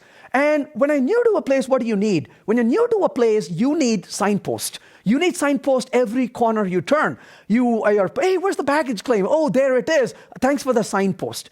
But when you know a place, you don't need a signpost. You don't look at a signpost. You just ignore it. Now, I'm going to say there are a lot of things in the code, like a type information, that's a signpost. And when you work with a piece of code 10 hours a day, that's a noise. You don't need it. But when you're new to a project, you know the language, but you just joined this project and look at variables, like what does that mean? Well, then you need a little bit more help. What if editors or IDEs can become the signpost? If you are a familiar programmer, you just don't care about it. When you're unfamiliar, you hover the mouse over it and it tells you what the type is. So that can become really easy, and you can remove those kinds of noise very nicely. But then I want to conclude this particular topic of type inference with two things I want to mention quickly. Type inference itself is really wonderful. We can, that's a strange topic. Last year for Code 1, I wanted to make some topic, suggestions what I want to talk about. And I was thinking, what can I talk about? I want to pick something controversial so it becomes interesting to get accepted. And so I put a talk out for type inference, friend or foe. If you Google for it, you'll find the talk on YouTube, I think. But I gave it, proposed a talk called Type Inference, Friend or Foe. And I was so thrilled that, Code 1 accepted the talk. But then I had 4 months to prepare, and I said, I don't have to worry about it for 4 more months. I'll figure it out. Then I suddenly got an email from the wonderful Dallas Java user group, and they said, hey, we want you to come over and give a talk on type inference. And I was in a bit of a panic because I was not planning to prepare for this talk for 4 months, and now I had to get ready for it. And between the time you propose a talk and the time you start writing it, that's when it hits you, what you want to really talk about it. And I sat down, and I came to a fearful thought in my mind. I can talk about type inference for exactly 30 seconds. I can say, Java has type inference, you can use var, thanks for coming for my talk, right? And now I have to go speak in the user group, and they said, don't worry, Venkat, we'll give you 90 minutes to talk about it. And I'm like, what am I going to do for 90 minutes? And I go and start talking. I'm not kidding with you. The talk went for 2 full hours. And the user group had about 120 people. The room split in half. 60 of them loved the idea. The other 60 hated it. There was a riot going to break out. We almost had to call the cops that night. So this can be a really very emotional topic sometimes, and there is so much to talk about it in a sense. But I'll end with 2 things to just remind you about this. So what does really var mean? What does that really mean in this context? And I want to literally say var simply, so if you say var greet, what is var? I'm going to say var is a wink at the compiler. That's what it really is. It's a wink at the compiler. You look at the compiler and say, hey, compiler, I know what this type is. You know what the type is. Do you want me to say it? And you wink at it. And the compiler says, never mind. Thanks for not saying it, because it's obvious, why bother? So var is just a wink at the compiler. That's all it is. And you're simply telling the compiler, it's obvious you want to really waste the time writing it. It's really useful when you have really big things you want to write. You don't have to really waste your time writing it. And the last thing I will tell you is something you need to promise that you don't do this unless you hate the people you work with. And that is, here's the beautiful feature of var. Var is not a keyword. So go for it if you want to really do it. And you can mess with people. I hear that, right? So throw that in the code quietly one day and see who finds out and starts screaming, right? So var is not a keyword. And as a result, you can just use a var as a variable as much as var as a wink. The left is a wink, and the right is, of course, the variable name. So that's basically type inference. Of course, I merely scratched the surface, but you can dig deeper into it if you really want to. Well, I talked about or else throw already. This is the substitute for get. It can blow up on our face, but it at least tells us we will do. Collectors has some beautiful method. Rather than using toList, toSet, or toMap, we can use toUnmodifiable list, unmodifiable set, unmodifiable map to really create something that's immutable, and this can be really useful. And finally, of course, list has some beautiful methods again. We talked about list off in Java 9. Well, in Java 10, the list has a static method called copyoff. And similarly, set and map have copyoff static methods also. Well, these static methods are useful to create unmodifiable collections. So for example, if you have, let's say, a list of array, let's say integer, and you say, numbers is equal to, and I'm going to say new array list over here. And in this case, of course, we have an array list of numbers. Oh, one small detail. In Java 9, you can use an array list, you can use a diamond operator with anonymous inner class. This limitation was in Java 7 and Java 8, removed in Java 9. So I can say add 1 and add 2. This code will compile in Java 9, will not compile in Java 8, because you can have anonymous inner class with diamond operator. So that restriction is gone. So in this case, if I say list of integer, we'll call it as numbers, let's say numbers 2 is equal to, and I can say list a copy of, and let's say numbers 1, let's call this numbers 1. So I create a copy of that. And I'm going to output right now the numbers 2 at this point. So what does the numbers 2 have 1 and 2? I mean, curiosity's sake, let's output numbers 2 dot equals numbers 1 to see what those two are. It is true, they are equal, right? But if I ask numbers 2 is equal to numbers 1, clearly the answer is false because it's a copy. And of course, if you were to ask the question, numbers 2 dot get class, you will notice that in this case, it is actually an immutable collection that it gave you. However, one cool thing about immutability is what is immutable? Immutable can be shared. So if something cannot change, you can safely share it. So from that point of view, if I go back to this code, and if this were not a new array list, but if it was list.off 1 and 2, then the copyof function is smart enough to say, gosh, you gave me what is immutable already. Why waste time to make a copy? Because what is immutable can be shared. So numbers 2 becomes the same as numbers 1 in terms of the identity as well. So as a result, you see it's a true and not a false. It doesn't really make a copy. It simply gives you what it already has, because why bother copying what's immutable? You can just share it. So that's basically what a copyof does very nicely, is it can just make copies for objects to immutable collection, or it can simply give it to you if it is immutable. There are a few restrictions, rightfully so. I actually like these restrictions. Your elements cannot be null, your reference cannot be null, and such. What about Java 11? Well, really quickly, before we talk about Java 11, let's go back to Java 8 for just a second.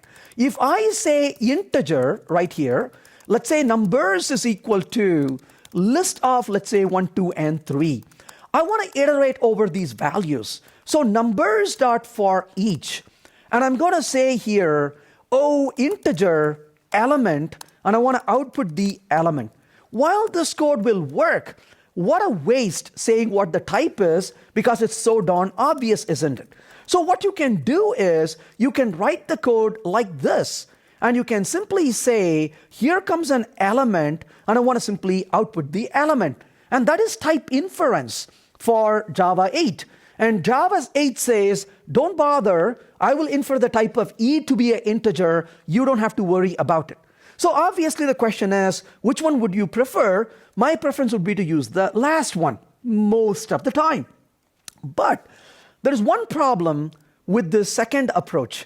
While the first one is a little bit verbose, the first one has one capability that the second one doesn't have. So if I were to take this code again, in here I can say, for example, final. As an example, I can put little annotations if I wanted to. So I can put final and integer E. Or if I wanted to, I can say not null. If that annotation was available to me, I can annotate my code like that. So you can put annotations and you can put things like final for parameters. Unfortunately, you cannot do that for that. That doesn't compile. And of course, you can try to do that, and that is called hope. And that doesn't work either, right? And so as a result, it doesn't want to accept it. So the moral of the story was either say the type and use annotations, or leave them out, both. So that was the old way of doing things. If you don't put the type, you can't annotate. If you want annotation, you got to put the type. So that was a limitation of Java 8, and that has been removed in Java 11. So what can you do in Java 11? In Java 11, you can go back to this and say a var, as you can see right there. So by putting a var, you are saying, I still want to use a type inference, but I want you to allow me to put annotations. So you can use, so what is a new way of doing things? Use annotation with type or with var. So you can do either one of those, your choice, right? You can use annotation with type, or you can use annotation with var and say, hey, go do type inference for me. So that is one nice little thing that's available in Java 11, is that var for local variable. And you may wonder, why in the world would you put a var in front of a parameter? Well, that's the reason you would. Again, a few restrictions. If you have multiple parameters to a Lambda, all of them should have a var, or none of them should. You cannot mix and match var with type. You cannot mix and match var with an implicit parameter where you don't put a type or a var. So it's all of them are declared with a var, or all of them don't have it. You cannot mix and match them. Similarly, optional has a isEmpty function. And the isEmpty function of optional gives you the ability to check if optional were empty. So just like you can check if optional has a value or optional doesn't have a value. Well, this gives you an opportunity to check if the optional is empty, just a convenience function. Well, then of course you have a read string and a write string. And a read string and a write string makes your life really easy for you to be able to read a string entirely, and then, of course, iterate over it using the streams API, or to take a string and write it. So this can minimize a lot of effort we normally put in writing code. But one thing that really excites me is this beautiful function added in Java 11, which is a Predicate.not function. So what is the purpose of the not function of a predicate? So to understand this, let's go try an example. So if I say list of integer, I say numbers is equal to, and let's go ahead and say list of, let's create a bunch of numbers to work with. List of numbers, let's say 1 to 10. And I'm going to say numbers dot and stream, and let's go ahead and say dot filter. And given an element, I'll say element mod 2 is equal to 0.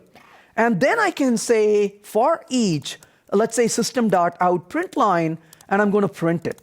So given this example, let's minimize this a little bit so we can see a little output. So when I run this code, you can see 2 and 4 got printed. But what if I really wanted the opposite of it? Not the even numbers, but odd numbers. Well, you could quickly say, why don't you try a not equal to? But I don't want to do that.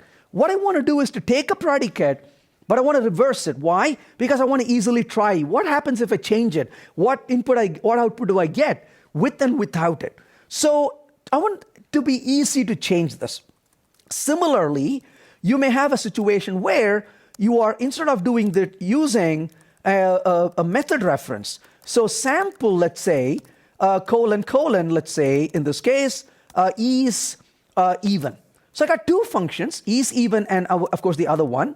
So public static, let's say, Boolean is even, and let's say a number, and I'm going to simply return from this number mod 2 is equal to 0, right? So in this case, when I run the code, of course, we get back those two, as you can see, as an output. But how do I get the opposite of this? Well, in the past, in the Java 8, we have a function called negate. And a negate function of a predicate can be useful to, as the name indicates, negate, to be able to take a predicate and change it. Well, unfortunately, negate was, as much as negate is useful, negate was not as convenient to use in scenarios like this.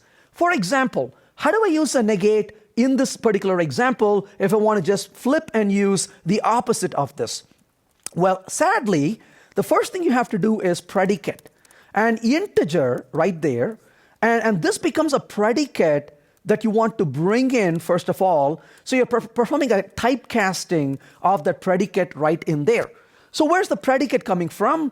Well, that's coming from the function dot predicate. So function dot predicate. So we bring that in. So that's a typecasting we performed. The code is looking ugly already. Similarly, this one is going to look pretty ugly. Predicate of integer, and then you're going to typecast this poor method reference. We lost all the benefit of method reference at that point. And once you do that, then you can come back and say yet another parenthesis around it, dot negate.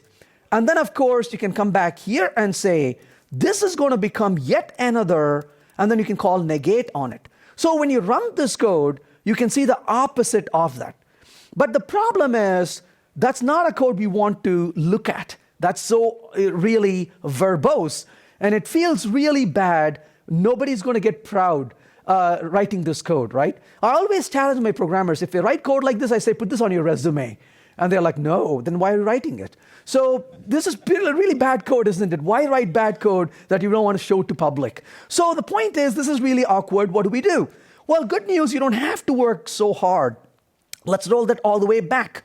So remove all of that stuff. Forget the negate function, because that's so hard to use. So go back and run the code, and you can see that produced the result that we saw earlier.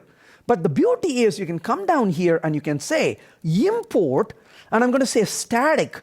This is going to be function.predicate dot not. So the not is a new kid on the block. The not says, if you take a predicate, I can negate it for you. But what's the difference? It's a static function. Because it's a static function, now first of all, why did we have to cast the predicate? The reason we cast the predicate is, if you look at this predicate, we know it's a predicate, but how does the compiler know it's a predicate? Because you're assigning it to a filter. But if you do anything before it, like call a negate on it, like this, and you do a negate on it, the compiler is like, what are you doing? I don't know what's in the parenthesis, because lambdas don't know the type until you bind them to a functional interface. And so what's in the parenthesis is just a lambda. We don't know what the type is. Where in the world you got the negate from? That's what the compiler doesn't know. So what you do instead is you take this lambda, but then you say, hey, this lambda, I want to call a not function on it. And the not function being a static method is already on a predicate, and the not says, you will give me a predicate. So the compiler knows that this actually is a predicate already. And as a result, it has no problem performing that operation. Similarly, the beauty of this is you can even do that nicely on method references. So you can go to that method reference and say not of that as well. So that becomes really easy to take a predicate and negate it or not it.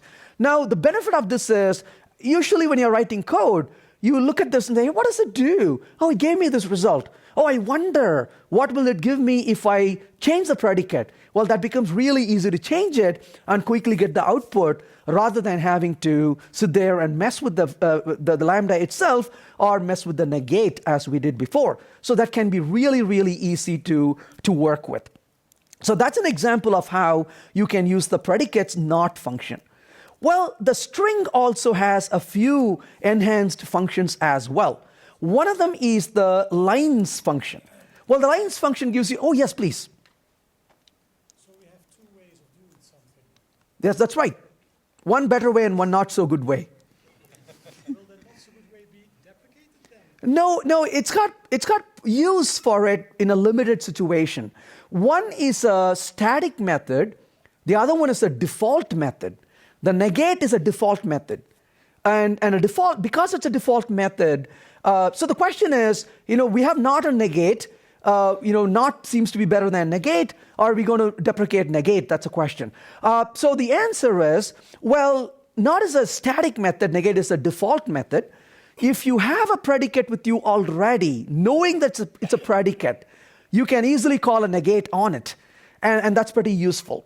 On the other hand, if you don't know it's a predicate or you don't have the type information right now, but you want to take a Lambda and treat it as a predicate, not is very useful. But the use cases are pretty different from one another. Just to kind of expand on your question, one of the reasons I think negate is still useful is the following. Imagine for a minute that you have a function, let's call it as, let's say for a minute, we have a function called, let's say, process.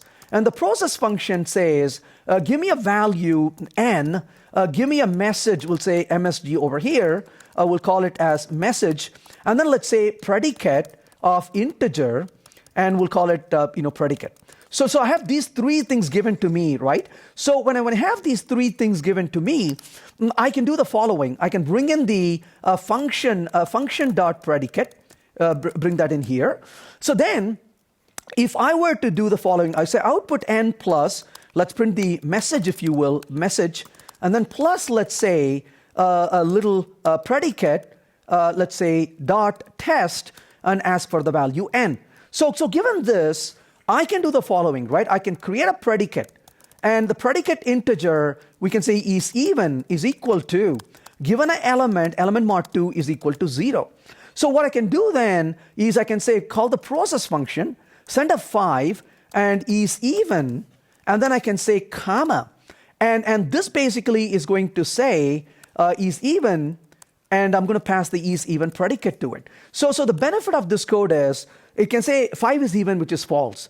So in the same token, you can write the code as, let's say 10 is even, and it says that it's actually true.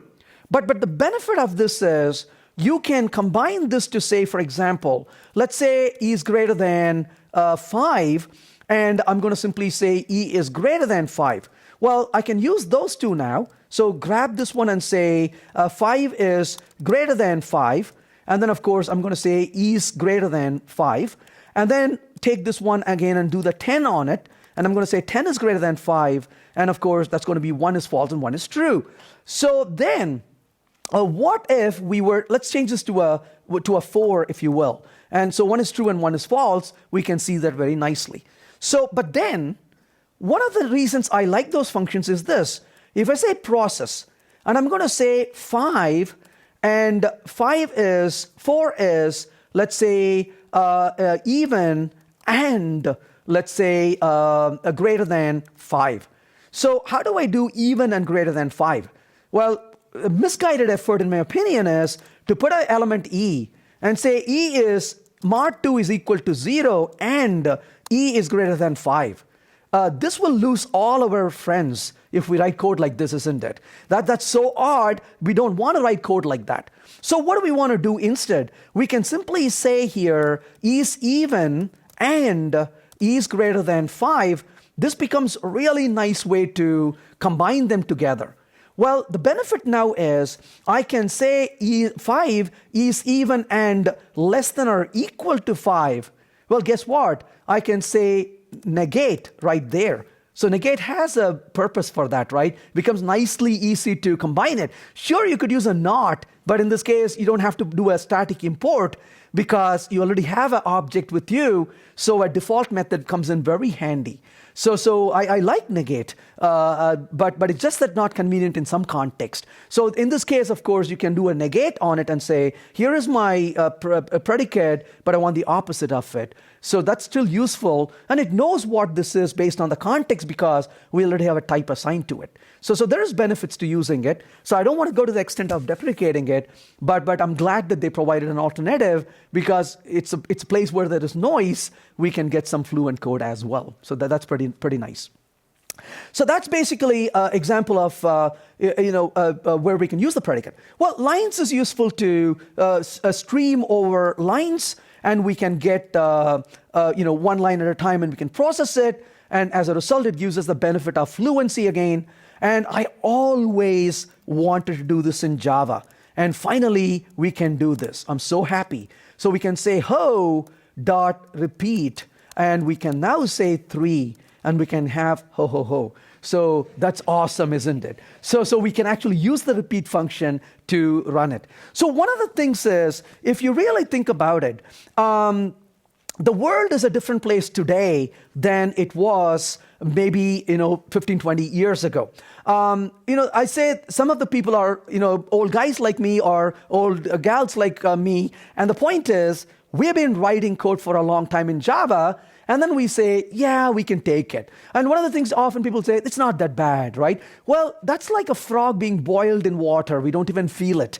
But then you have, we live in a society where, as I'm getting, older, I can see my children growing up, and they are entering into the workforce. And it's kind of like thrilling to see the next generation of people coming into the workforce. And these kids grew very differently than I did. And these kids want concise code. They want elegant code. They're not going to sit there and write a lot of boilerplated code. And if you give a language which requires a lot of boilerplated code, they get frustrated and they want to move on to do other things.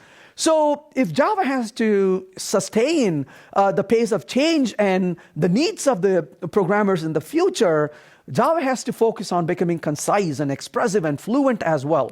Well, some of these efforts, I would argue, are meant towards that.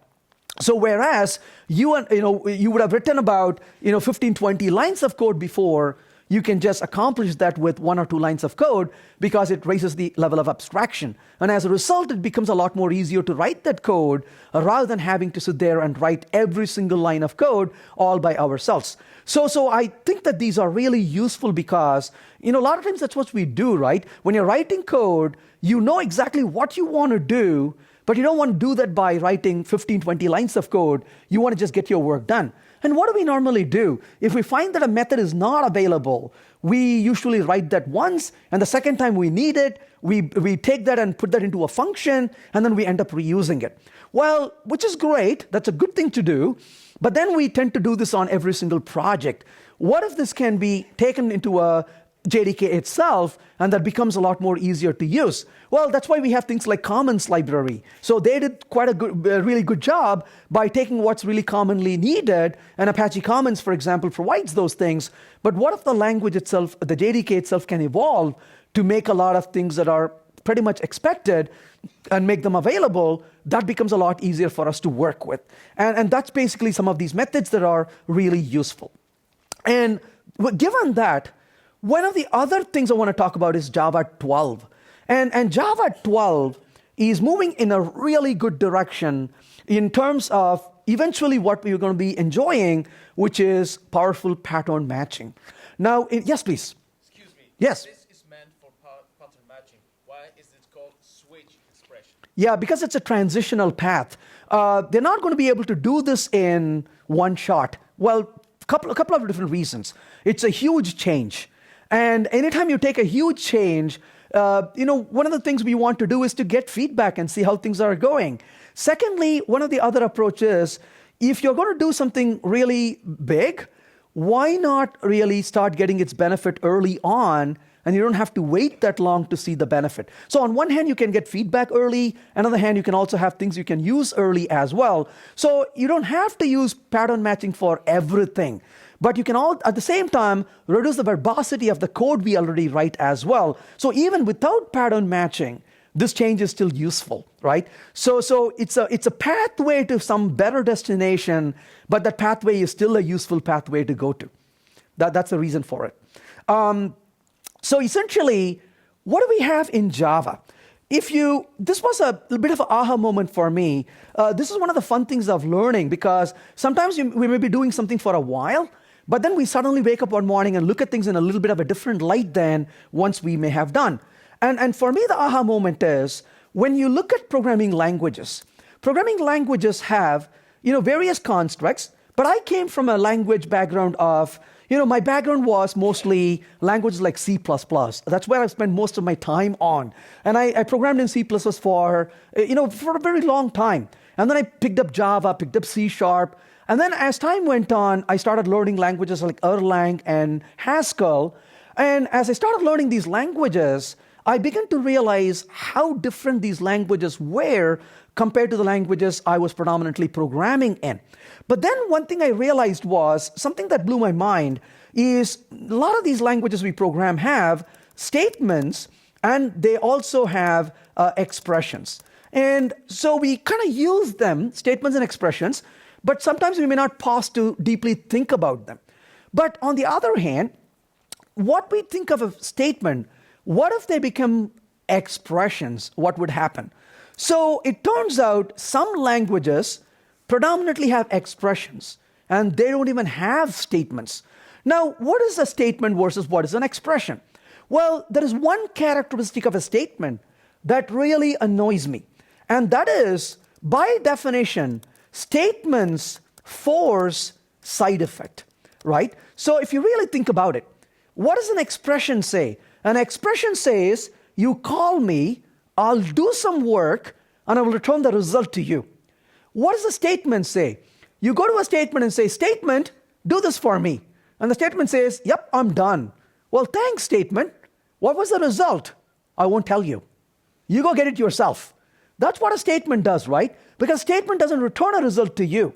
So by definition, if a statement has to survive, it has to cause side effect. But on the other hand, expressions don't have to cause side effect. They often nicely return a result to you. But in the case of Java, what was a statement? Predominantly statements were, switches were statements, isn't it? So Java switches were statements. And you go into a statement, like a switch, and you perform an action, and the only way a switch can be useful is to cause side effect. But what if I don't want side effect? What if I don't want to mutate anything? Wouldn't it be so nice to write code where we don't cause mutation unnecessarily? Well, what if a switch is not a statement? What if a switch can be an expression? Well, if you look at language like Kotlin has a when, but a when may be a statement, or when may be an expression. You can use it as either one. In a way, I would say Java's switch is kind of evolving like that. So if you are writing a switch statement, you typically write a switch, you write a case, and you better put a break.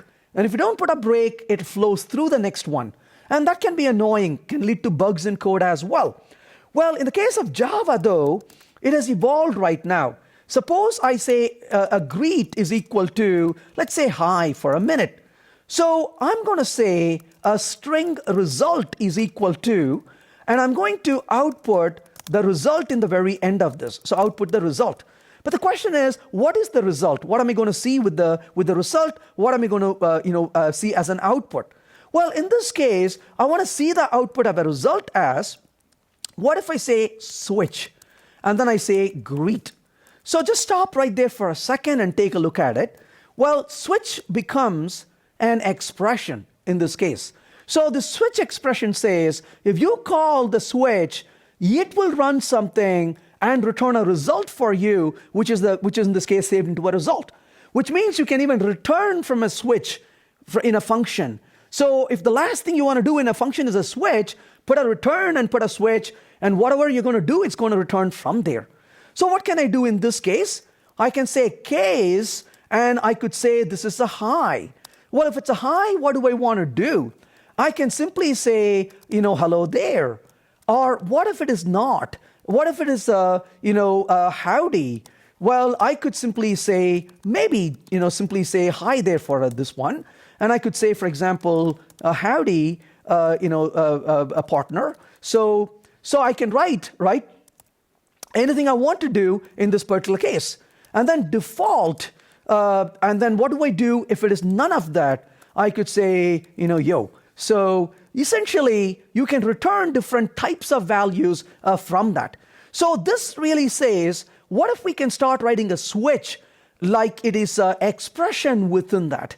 And then when you come into the expression, we can probably take different actions on it and execute it. So what is the benefit of doing it? You can see at the very bottom, it says hi there. Well, it's an experimental feature. That's what it's giving us a warning. Ignore the warning for a minute. Look at the very bottom of that. You can see hi there show up in there. But if I said howdy instead of that and execute the code right there, you can see howdy partner in there. So the point is you can start writing this as an expression. And by writing an expression, it can start reducing the verbosity of our code quite a bit. And it makes the code a lot more fluent. And it becomes a nice way to say, hey, if you come in with this particular value, then perform this. This almost looks like Kotlin code. In the case of Kotlin, you would do a when. And of course, in here, you don't put the case.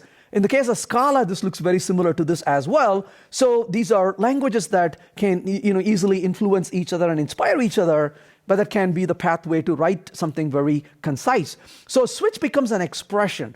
And switch becomes an expression, like I said, you can return from this as well. So rather than storing it, you can do a return where the function may be returning some data, and then you can use that on the other side, so that can make the code really concise as well, and life becomes very easy to write it. And eventually, of course, this is going to mature into a pattern matching. Now, to be fair, a lot of these things are not easy to do. The reason they're not easy to do is, this is something I'm more and more sympathetic as time goes on. As a programmer, my life is very easy because I can sit and say, I wish you did this. I wish you did that, right? And I can say these things should be.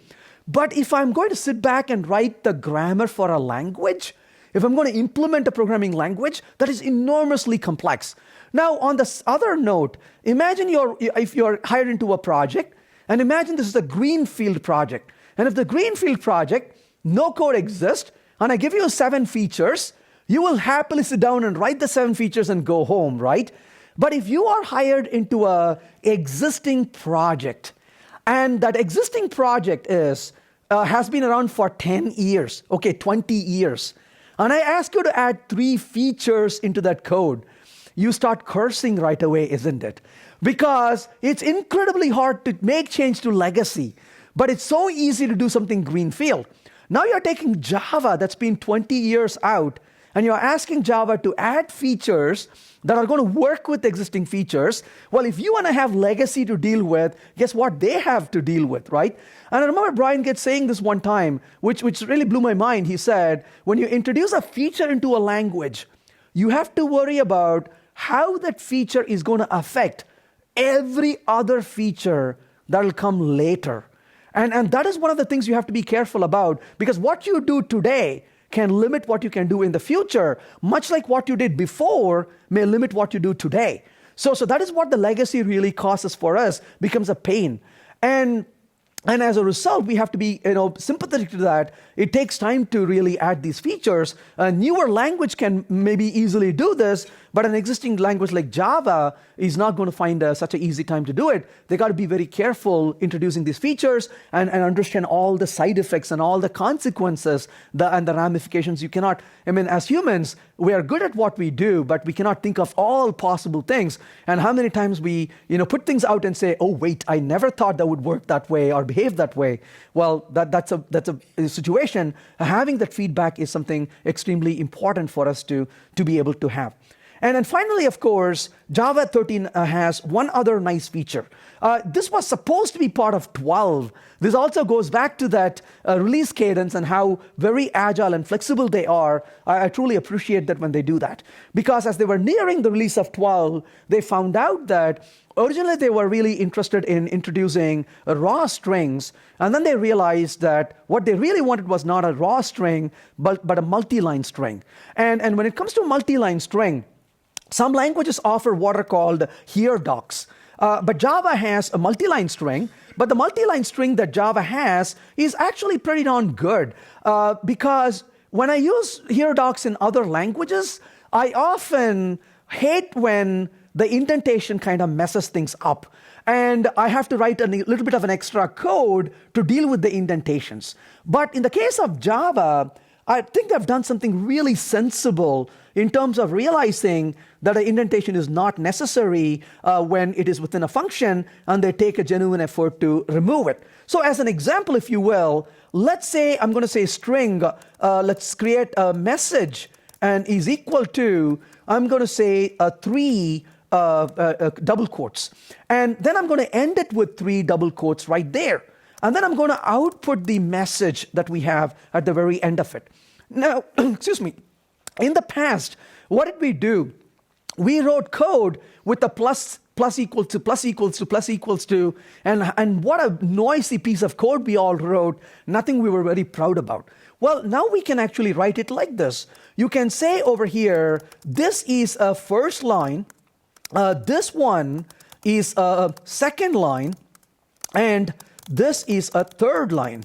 So in this case, I'm going to just indent the third line alone a little bit and see what happens. So when I execute this code, what we want to see is, notice it says this is the first line in the output. It says that. Then it says this is the second line. Excuse me.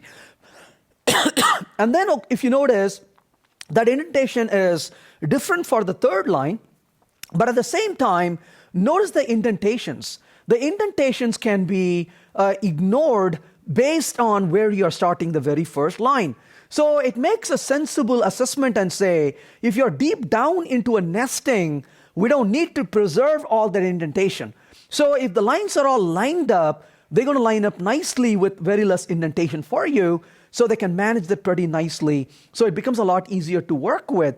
And so you can start creating multi-line strings, or in this case, they're called text blocks. And text blocks can make your life really easy by simply having you write multiple lines. But of course, because this is a string, you can put formatting in the string as well. So if you want to fill in data into the string, you can definitely do that by putting a %s or %d and whatever, and then you can have that being formatted, and you can fill in the data because it's at that point a string manipulation. But it removes that ceremony where you have to keep using plus equals, plus equals, plus equals, and then add the strings together, and then as a result, life becomes a lot easier to work with and saves you quite a bit of effort. And that's a text block. Now, having said this, one of the things that truly excites me about Java is that Java is no longer the Java that was 10 years ago. The developers behind Java are beginning to realize very clearly that if the language does not evolve, it is not going to survive. So as a result, they are evolving Java. But they're not evolving Java in a ruthless way. They're not just saying, okay, well, let's throw everything into it. Instead, they are very cautiously evaluating features. And they first see if a feature will be useful for generally Java programmers. Second, they think about, are these features feasible in Java? What are the consequences of using it? And then they are introducing these features. I'm going to put my money into it and say, in the next 5 years, Java is going to be a lot different than it has been in the past 10 years, because the pace at which Java is moving and the features they are introducing, I think it's heading in the right direction. There are things I'm absolutely excited about for what's coming ahead in Java. Personally, one of the things that I'm absolutely thrilled about and I'm excited about is Fibers. And Fibers is going to be a great game changer in my opinion. And I'm absolutely waiting for Project Loom, because Project Loom is going to have continuations in Fibers, which means we can write asynchronous code in a much better way using Fibers and continuations. And it turns out, as much as Perl is awesome, JavaScript got this right. Asynchronous programming rules, and especially in today's world of microservices we live in, it makes a lot more sense to have asynchronous call. As much as Completable Future is really nice, we want something a lot better than that. And then I think fibers are going to really provide that non-blocking calls. And with non-blocking calls, we can write much more scalable applications. And of course, fibers give us the scale because they are blocking the task of execution, but not the underlying threads. So fibers are, whereas you can create, thousands of threads in your application, you can literally create millions of fibers in your application. So as a result, it can help you to scale your application and the servers as well much better. So again, that is something I'm looking forward to. And there are, of course, so many other features that we are looking at. For example, what about data classes? Well, Java is looking into records, which are data classes. And that's going to be really exciting, where we can write less boilerplated code. And then, of course, eventually getting into value types, for example. This is one of my desires before I retire or die, is to be able to write a generic with a primitive type in it. And I will call it done on that day, right? That'll be awesome. Where you can say list of int rather than list of integer, that would be really awesome without the overhead of boxing and unboxing. If you hear a loud scream, that would be me, right? Because I wrote that code and I got excited. So that would be really awesome to have. So overall, I'm pretty upbeat on where Java is heading. It's a lot of fun stuff. And definitely, and as they say, lifting tides lift all boats. When Java introduces features, the ecosystem itself benefits as well, as we have seen in the previous cases. So from that point of view, I'm pretty thrilled about where this is heading.